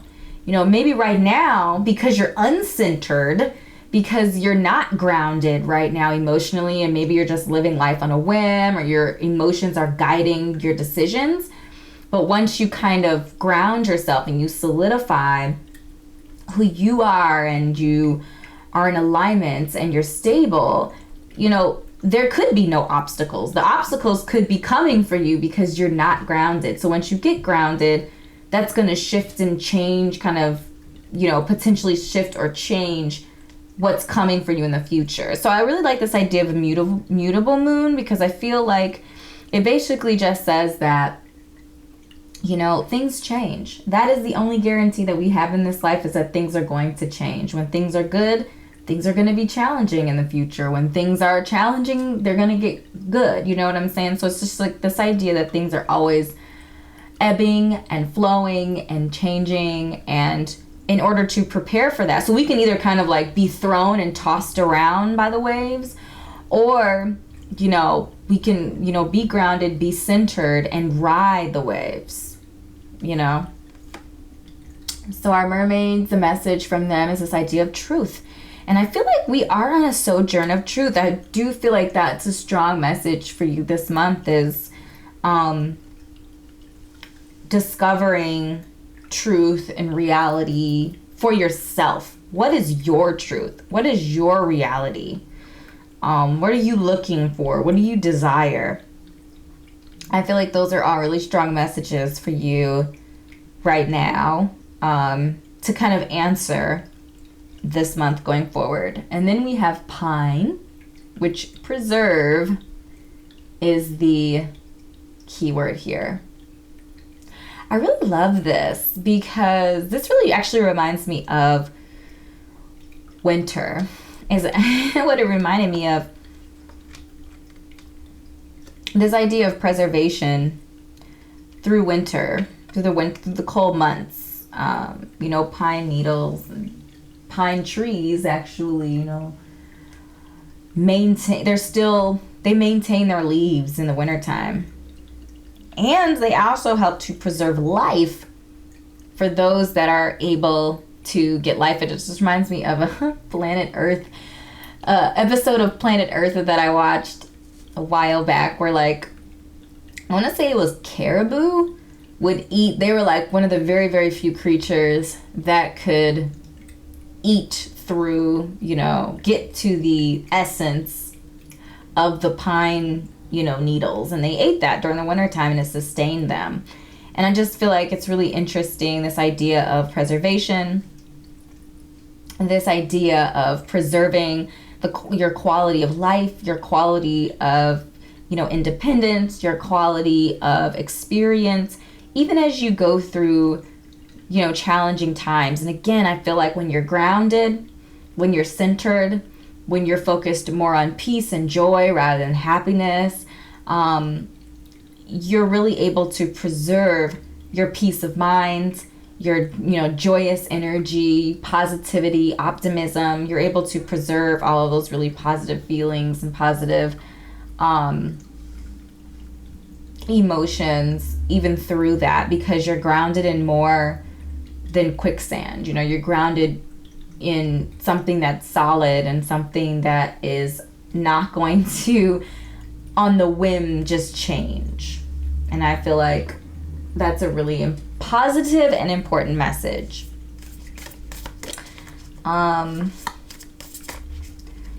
So we're gonna add some more tarot cards to our conversation today for you.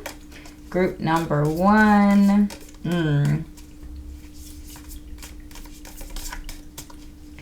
Getting a lot of, for some of you, might be on a new spiritual journey is what I'm getting. You're searching for your truth spiritually, who you are.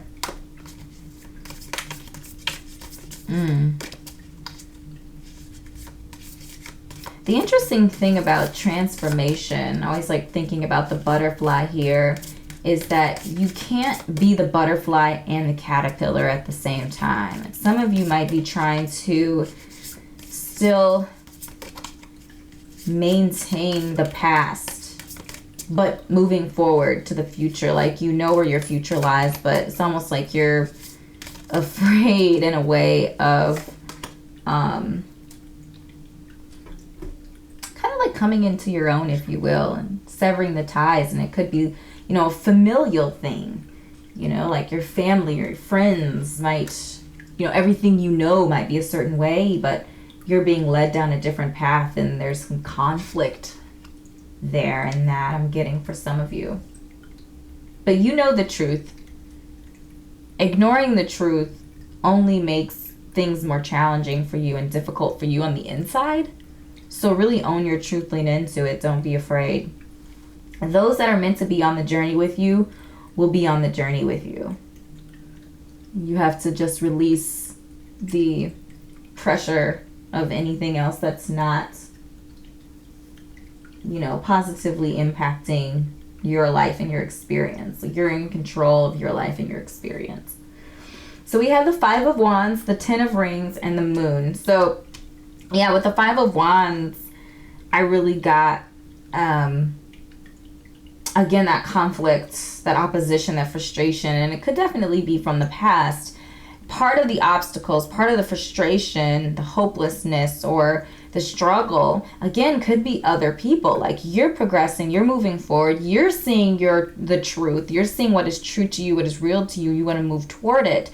But someone or something could be holding you back or trying to get you to, you know, trying to hold you back. So that's what I'm feeling, like opposition for some of you. And again, it's about really grounding, you know, really knowing who you are and releasing the things that are no longer moving forward with you.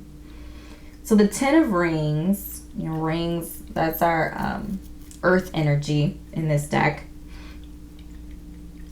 It's a really beautiful message. It's all about satisfaction, culmination, prosperity. So I do see, like, through the storm, right, through all of these changes, ups and downs and doubts and all of that, once you discover the truth, you move forward. And it's similar to like our Four of Wands here. I don't know what I called it before. The Ten of Rings talks about, I feel like, abundance here and positive energy that's going to come out of the kind of turmoil. You know, once the clouds clear, there's the rainbow, right, from the storm. And then we have moon energy here. So it's all about intuition, and it's also about illusion. So again, trust your intuition. Trust the truth that you know inside of yourself.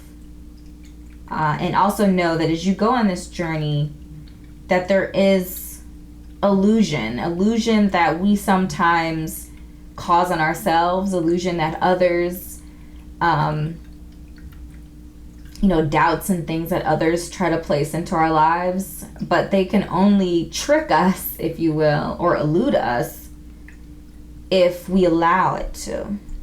So you know the truth through your intuition. Don't elude yourself, you know, or put blinders on or ignore the truth that you know inside of yourself, that your intuition is telling you, you know, to please others, or, you know, to make something what it is not.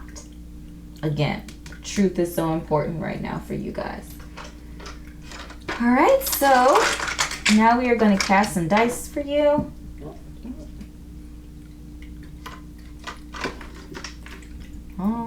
So we have astrological and numerological dice that we're going to cast. And we're not casting any birth charts, we're just looking at primary energies that are going to be at play this month for you. So let's see. Yeah.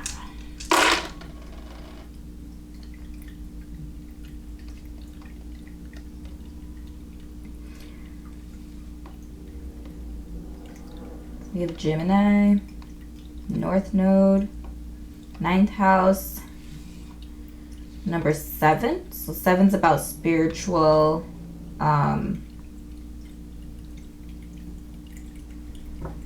seeking seeking spirituality, that analysis, the digging up of information. Spiritual sojourn is often associated with the number 7. So I do feel like a lot of you are going to be on a spiritual sojourn, and that is what I'm feeling with a lot of the water representatives in this reading. I do feel like, so our 9th house, typically ruled by Sagittarius, is all about higher learning. It's all about, discovering things beyond ourselves in many ways. It's about spiritual wisdom, knowledge and wisdom. And we have our Gemini in the 9th house. Gemini is about thought, thinking, it's air energy, ideas. So I feel like you're headed towards, North Node is all about like kind of direction, forward direction. You're headed towards a spiritual sojourn that's going to, there's going to be a lot of thoughts and a lot of ideas, communication and energy around your spiritual journey, your spiritual growth. It's going to be an adventure. That's what I see in the number 5. It's going to be an adventure. I think it's going to be a very positive adventure for you. There are definitely going to be moments of discomfort. There's going to be, moments of struggle and difficulty. But what journey, what adventure doesn't have any of those things? And I feel like the number 2 is all about kind of pulling multiple things together to work in harmony with each other. I feel like, this idea of like diplomacy and diplomatic energy can definitely be coming out of this. You might meet a partner. If love is in the air for you, or if you're interested in that, you could definitely meet a lifelong partner in this situation as well, and connect spiritually with that person.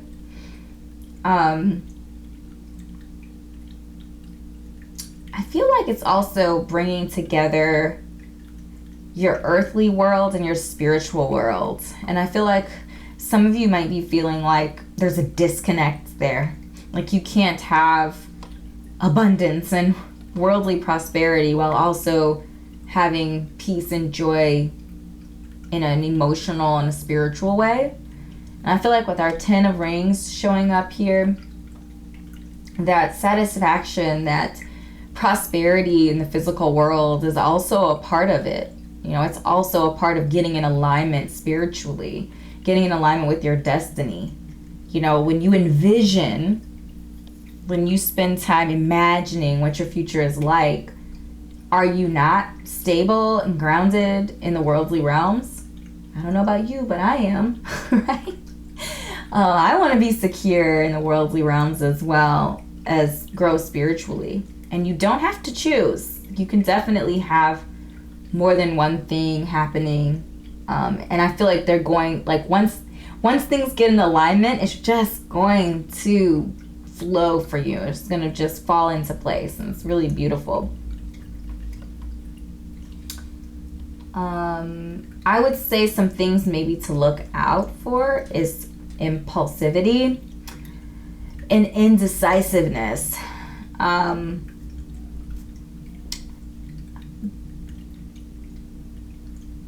If you have strong fire placements in your chart, you might be more prone to being impulsive. You might be more prone to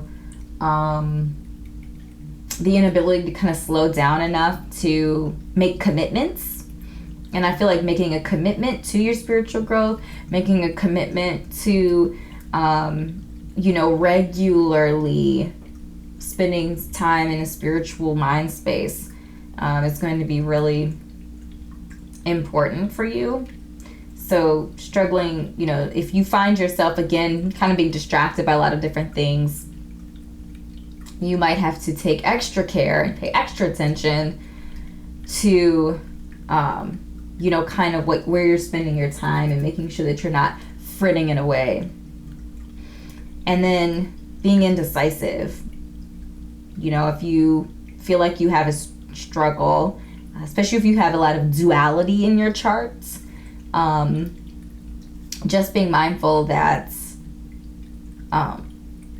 decision making decisions and sticking to them is going to be also really kind of a strong vibe this month as well. But making a decision to do something, taking action. Okay, so group number 1, these are the messages that I have channeled for you today from spirits, your elemental messages for you to take forward for the next month.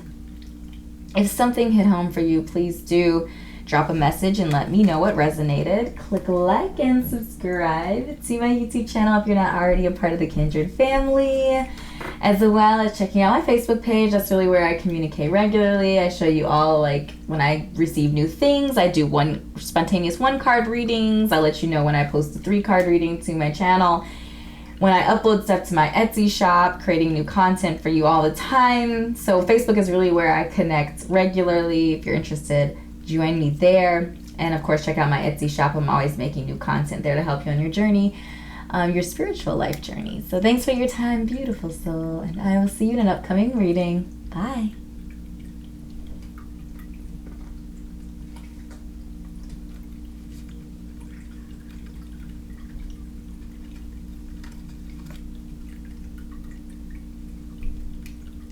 Hello, group number 2, and welcome to your extended reading. We're going to go ahead and flip over all of your energies. Let's see. Okay, so we have new moon in Aries. It's time to take action. That. And then we have hollyhock. The keyword there is abundance. Ooh, I like that. And then we have, from our mermaids, support. So this card always reminds me of the 3 of Cups. I love that. So the first messages that I'm receiving here today from you is that you have a lot of support around you. You have a lot of people in your circle, or coming into your circle, that have your best interest at heart, or will have your best interest at heart. So I'm feeling a lot of support. I'm seeing a lot of really positive friendships coming your way, and just really developing a really strong, like, grounding sort of support group around yourself, spiritually, emotionally. So that's exciting.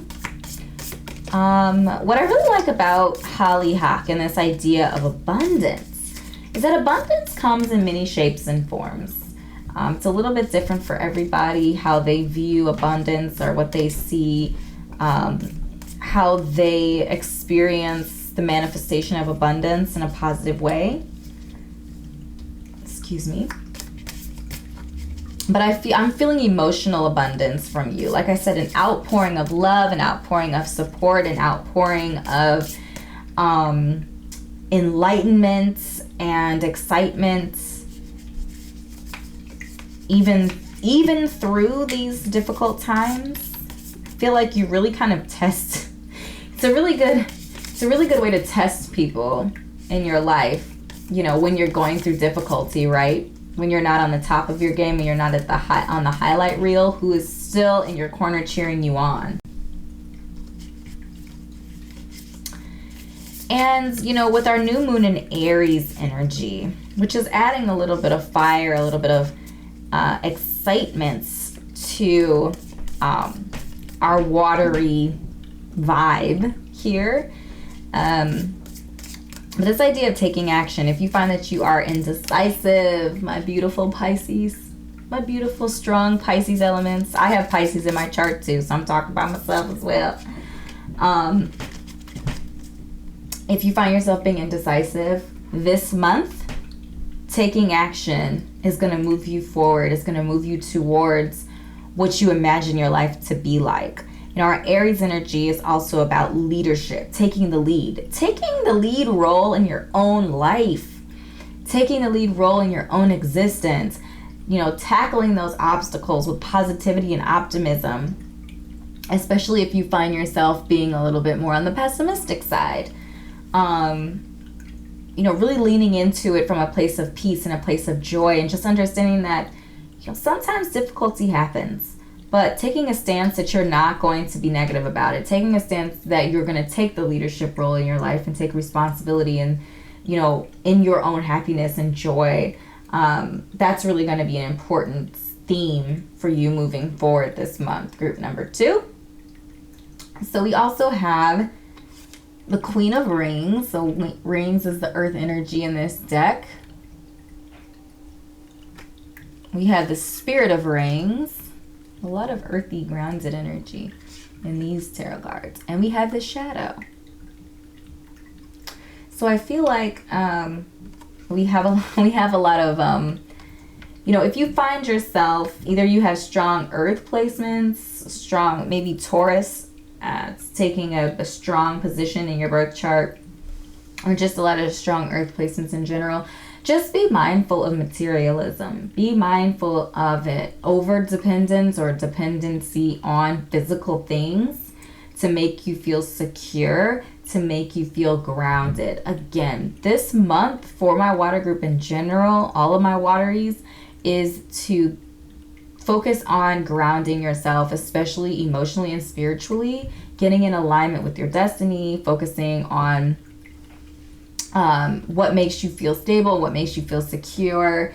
And if that, for you, group number 2 specifically, if what makes you feel secure are things, are worldly things, are practical things, that you might want to be mindful of that. You might, I feel like the message here is shifting that dependence on physical things to secure you, shifting that to spiritual things to secure you, switching that to, emotional stability and peace and joy. Like, those things come from the inside out and not the outside in. So just being mindful of what makes you feel secure, and if that happens to be something in the worldly realms, to be conscious of that and shifting that mindset, shifting those kind of presets, if you will, on yourself. And that's going to be difficult. If you spend a lot of your time, I'm even getting the message here that, it counts stress eating, comfort eating, things like that are a part of it. It's not just about baubles and things, but it's also about, anything in the physical world, using basically outside things to make you secure or feel safe or feel happy or whatever from the outside in, that those sorts of behaviors are really not going to serve you moving forward. And changing your thought process and re-evaluating and figuring out how to develop other coping mechanisms is actually going to be really important for you.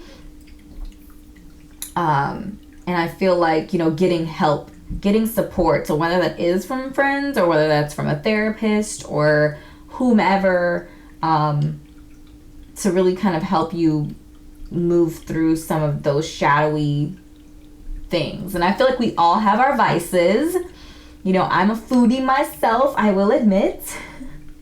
But just kind of, being aware, being self-aware. And I feel like a lot of the journey this month is going to be self-awareness. And also to keep in mind, yes, this is kind of looking at the month coming forward, but a lot of these things might take longer than just a month to work through. Some of these things might be lifetime things, right? Getting over vices and shifting and changing how you handle stress is more than just a month task. So keeping that in mind too, and being patient and gentle with yourself as you go through these changes and transformations.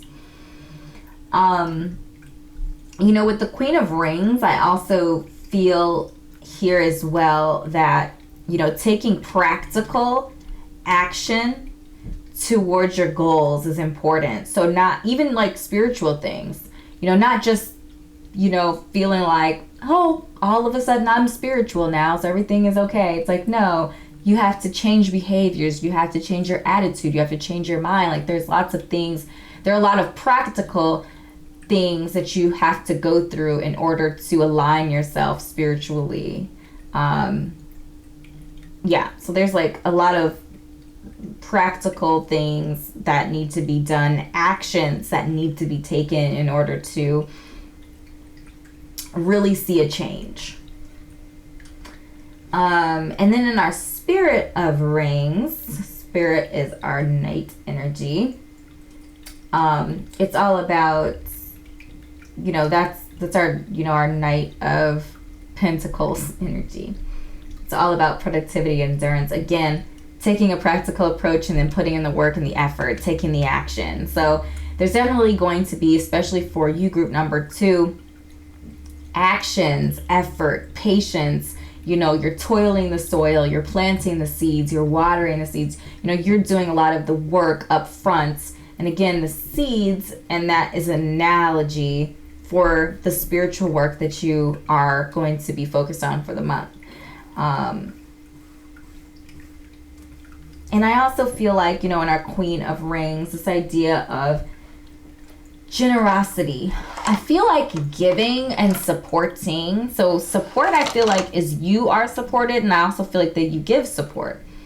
Because, you know, with the friendship and then, you know, situations where you're able to emotionally lean on other people, they're also able to lean on you as well. So this idea of being generous of your time and of your energy, and I feel like generosity towards others that need it, it's a really strong way of us getting in touch with our own spirituality and our own spiritual stuff. Because if you're able to help others, I feel like that means you're in a really good place, right? I feel like it also puts us in a place of gratitude.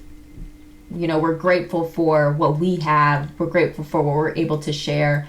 We're grateful for the time and the energy that we're able to, you know, support our friends and our family through challenging times. So I just feel like this idea of gratitude, this idea of generosity, being generous of heart, spirit, whatever else, is just really going to help put a lot of things in life in perspective for us. And again, we're grounding ourselves and leaning on our, you know, position in space spiritually rather than the things that we have or other vices that we may utilize, instead of, you know, leaning on our own spiritual selves and spiritual energies and spiritual beings and knowledge and truth.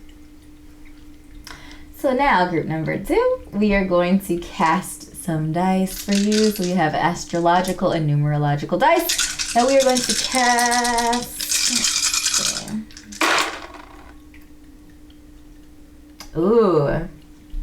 Wow. Hello.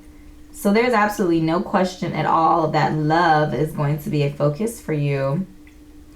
This definitely does not have to be romantic love.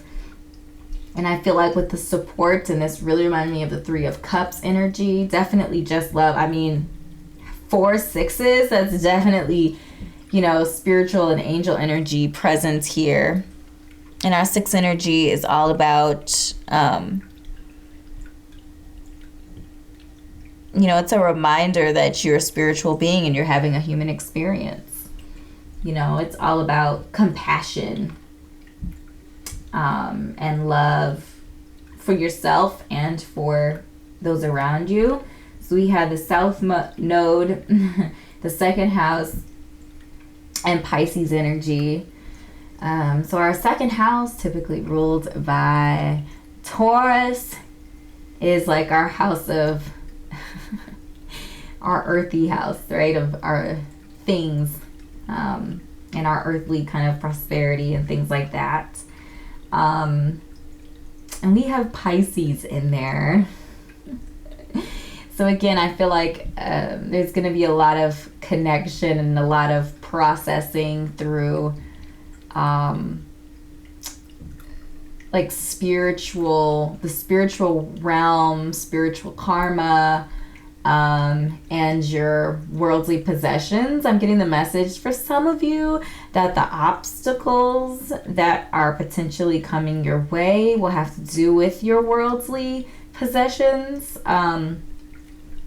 There could be some struggle there in the earthly realms that are meant to give you a clear picture of your, your spirit, your actual focus, which should be, spiritual growth and stability for you. So, and the South Node as well in there. I feel like, South Node all, talks about the past. So I feel like it could be talking about maybe for some of you, your future kind of replicating something that happened in the past, especially if it's a lesson that you didn't learn the lesson through the experience. That something like that could be repeating itself. It could be talking about fear from a past situation where maybe you had issues in your worldly realm, like poverty and things like that. Maybe there's some fear around being back in that place. And I'm just really feeling like, fear holds us back from spiritual ascension, so, really focusing on the root of the fear and how to overcome that, as you're moving forward in your spiritual walk. But just love, love, love. I feel like in, our sixth energy that talking about love is really talking about compassion.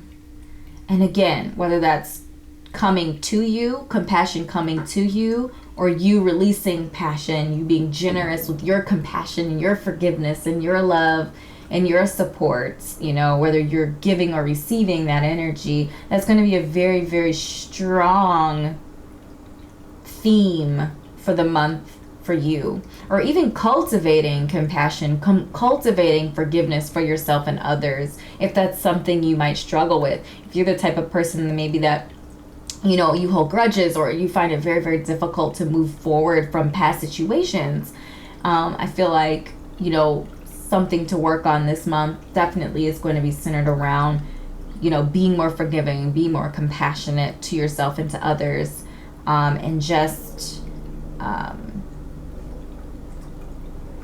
forgiveness. I keep hearing forgiveness. I just kind of keeps whispering.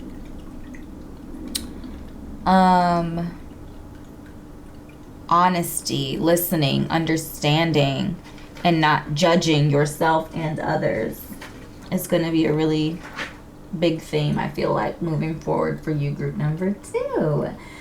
So beautiful soul, these are the messages that I have channeled for you today. If something resonated, please do drop a comment and let me know what did. Click a like and subscribe to my YouTube channel. If you're not already a part of the Kindred family, please also do, connect with me on Facebook if you so choose to do that, and check out my Etsy shop. I curate content there to help you on your spiritual life journey. So thanks for your time and energy today, beautiful soul, and I will see you in an upcoming reading. Bye. Hello, group number 3, and welcome to your extended reading today. We're going to go ahead and flip over your guiding energy. So we have full moon in Virgo. You are good enough. I love that. You are good enough. So if you're maybe struggling, I'm feeling like just right off the bat, some of you are really struggling like with self-worth and self-love. And I know, like, I don't know. I feel like sometimes like these topics are talked about a lot, but I feel like, self-worth struggles they pop up at really strange times. So you could be an otherwise very confident, strong, independent person, and then like some incident or some situation or something someone says or something someone did or whatever. Maybe you woke up with a pimple today or something like that and you're feeling a way about it.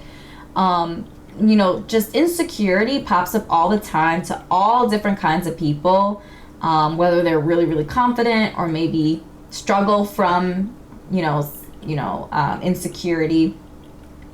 So don't feel bad either way. Just know that wherever you are, that you're good enough.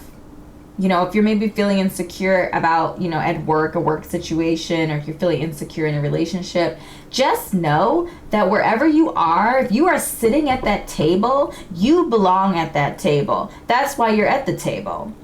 So just keep that in mind. I got really impassioned about that. Okay. So we also have elder. The keyword here is ritual. And I feel like the idea of ritual is very much so connected to Virgo energy. So for our Virgos are about that routine, right? Our Virgo energies rule the 6th house, and it's all about routine. It's all about, creating consistent things in our lives. And, work and efforts. And, our Virgos are very precise, and our Virgos can be very critical of themselves and others. But just this idea of ritual. So if you are a type of person who actually struggles with maybe time management, or you struggle keeping a routine, I feel like for the next month at least, really trying to develop a routine and just understanding that someone else's routine doesn't have to be your routine. You can use other people's routines to help formulate your own, but just know that it's okay to have your own unique routine.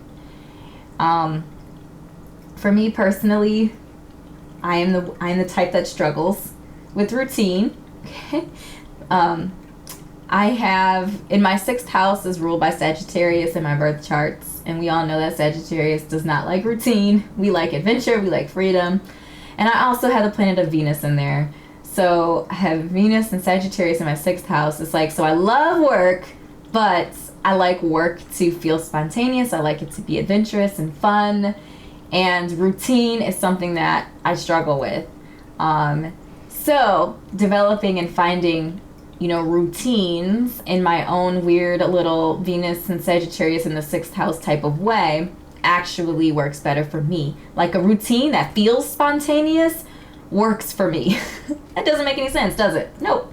But it works. So I feel like the message here is really just about finding a routine, finding a ritual, finding order in your life that really works for you, and not really beating yourself up if your routine or the way that you live your life or your experience or how you organize your time and your efforts and your resources don't look like someone else's. Just know that as long as you develop something that works for you, that's really the important thing here. And then we have from our mermaid energy, turn away. So I feel like this is really connecting to, again, this idea of you developing the life, the routine, the way you see fit, the way that works best with who you are, and the fact and the way that you can best, make things work for you. And I feel like, turn away is talking about turning away from negativity, whether that's from you or from other people. Turning away from feeling like you have to be perfect. What is perfection anyway? I feel like it's just a reminder that we'll never actually make it to that place. I don't know about you, but I don't want to be perfect. I'm okay with being perfectly flawed. Turning away from, again, rituals and criticisms that aren't helping you, that aren't beneficial. And I feel like, sometimes people's hearts are in the right place. And I feel like even as we beat ourselves up in our own minds and our own hearts, sometimes we're even coming from, a good place. But just know that it's okay to turn away from things that aren't positive, things that aren't going to help. Even if we think that our best, even if we're we or others are coming from a really loving place. All right, so we have a lot of really powerful energy here over in our additional tarot. So we have Metamorphosis, which is the death card in this deck. And I love the way death is represented here with this idea of metamorphosis and, this idea of profound change, this idea of self-awareness.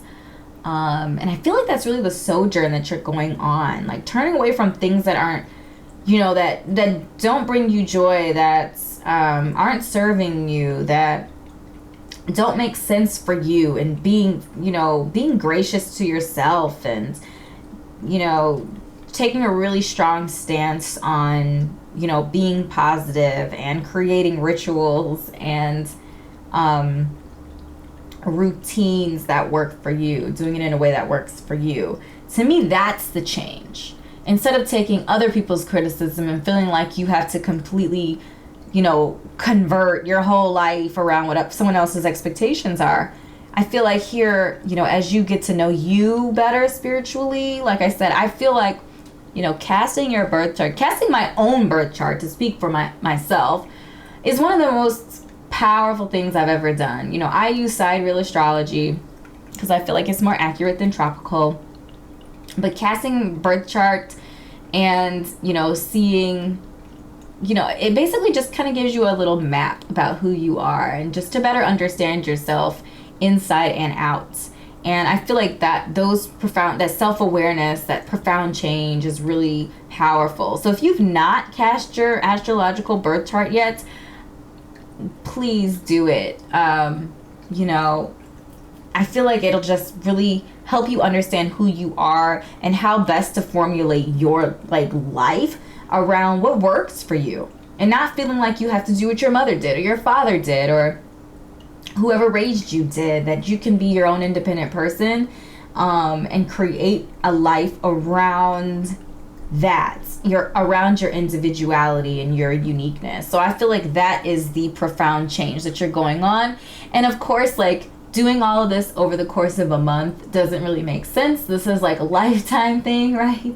As we continue to discover things and grow and learn along the way. But this idea of transitioning or transforming who you are and becoming more aware of who you are and what brings you joy, I feel like that's the change that you're going on right now. We also have the Chariot. I love it. It's like this little magic carpet with the sun in the background. I love it. So the Chariot is all about direction and willpower. And I feel like in the context of metamorphosis, the context of spiritual change and growth, it's really about finding direction. Finding direction and then moving towards direction. Taking the first step and then the second and then the third, and continuing to move forward. And I feel like, really pushing past the feelings of insecurity and feelings of, difficulty with your self-worth.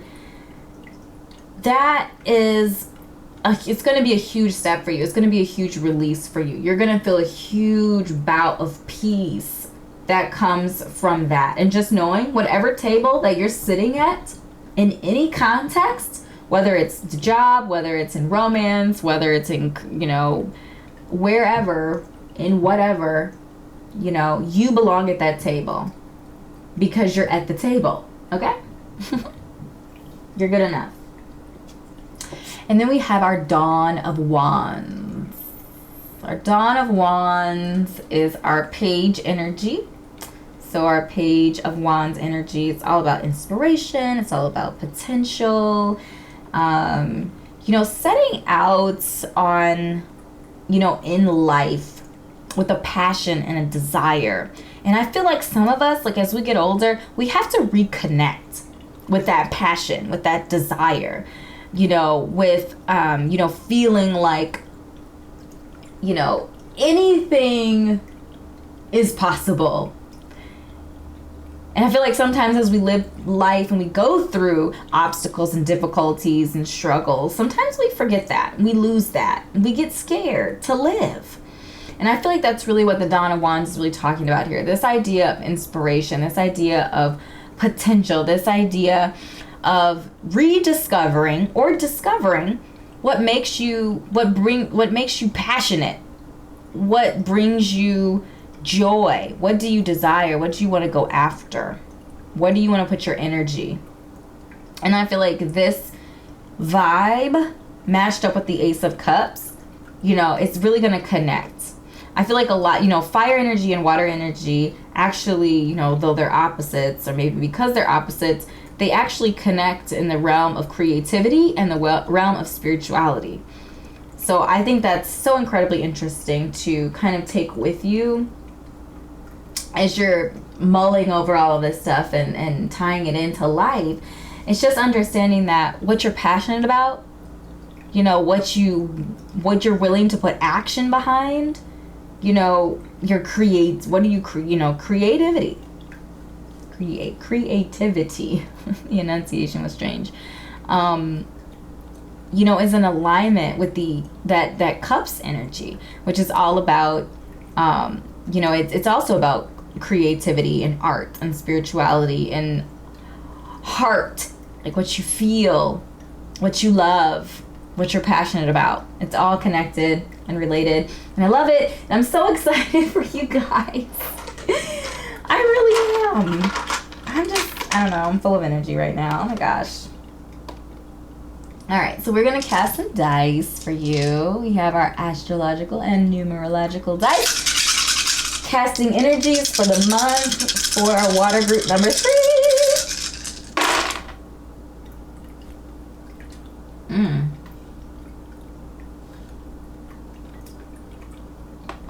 Virgo, 2nd house. Uranus. Oops.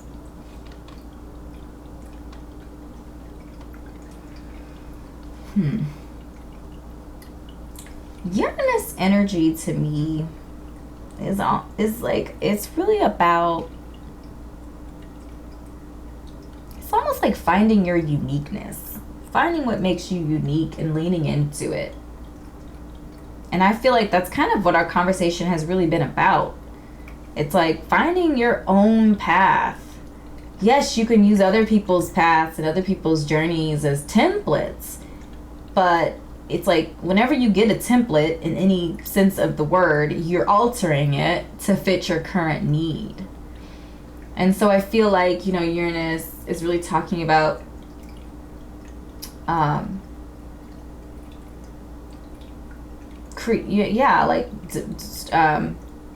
establishing your own unique existence. And living in the 2nd house, which is all about, our worldly possessions and worldly security. I feel like once you tap into and embrace your unique passions, kind of like we were talking about passions and creativities, that it's going to manifest in your, worldly prosperity is going to increase based off of you taking action on what you're passionate about, whatever your creative calling is. And I feel like that is actually going to be what helps spiritually connect the world for you. The worldly realms, spiritual realms, what you're passionate about, your creative endeavors are all going to kind of come together through that unique, creative, passionate pursuit. So I feel like spending time in that Page of Wands energy and really diving into maybe things in the past that you've loved to do. Music, art, painting, singing, writing, poetry, whatever it is. And just really kind of pulling that from the past up into the present. I feel like we lose a lot of this stuff. Kind of like I said, as you go through life, you go through struggles and difficulties. You kind of lose that youthful passionate, doe-eyed, perspective about the possibilities of life, about the potential of life. Like, yes, the wisdom that you gain is important, but you still want to still be able to tap into the innocence and the curiosity and the wonder of youth. So we have Virgo popping up again.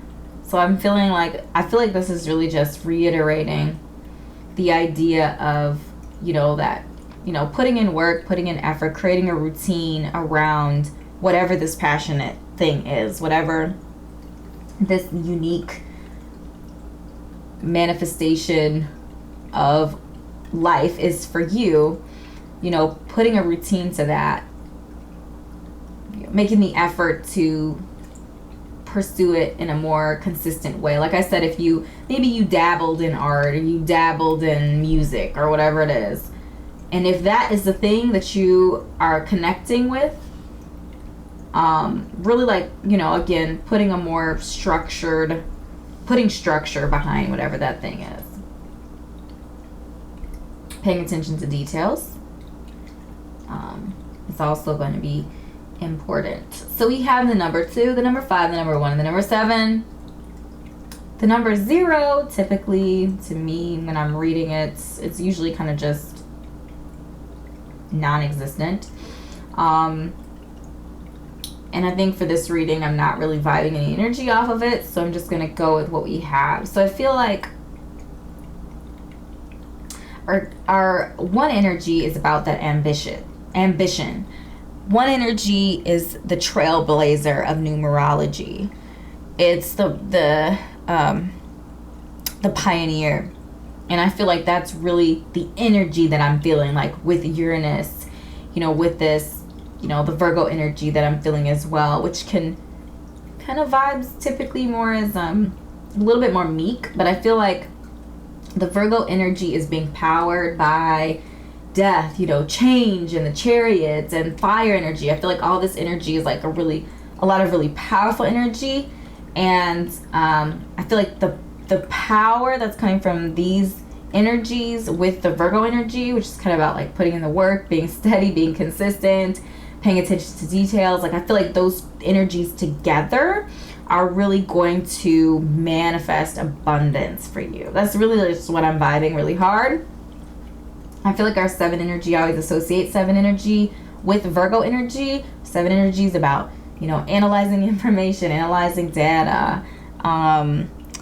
It's about deep wisdom and asking lots of questions as you go along your journey. And I feel like this could be talking about your spiritual journey, and it could also be connected to whatever passion, pursuit thing that you're on. Our 5 energy is that curiosity and need for variety and adventure. So I feel like the 5 energy in this particular case is talking about the adventure, that Dawn of Wands energy, that Page of Wands. Like, you're going on a journey, you're going on a sojourn, an adventure to discover your unique energy, your uniqueness, who you are, what your ritual looks like, what your life looks like, and really just taking ownership and control of that. Our 2 energy is about harmony and support. It's a really strong divine feminine energy.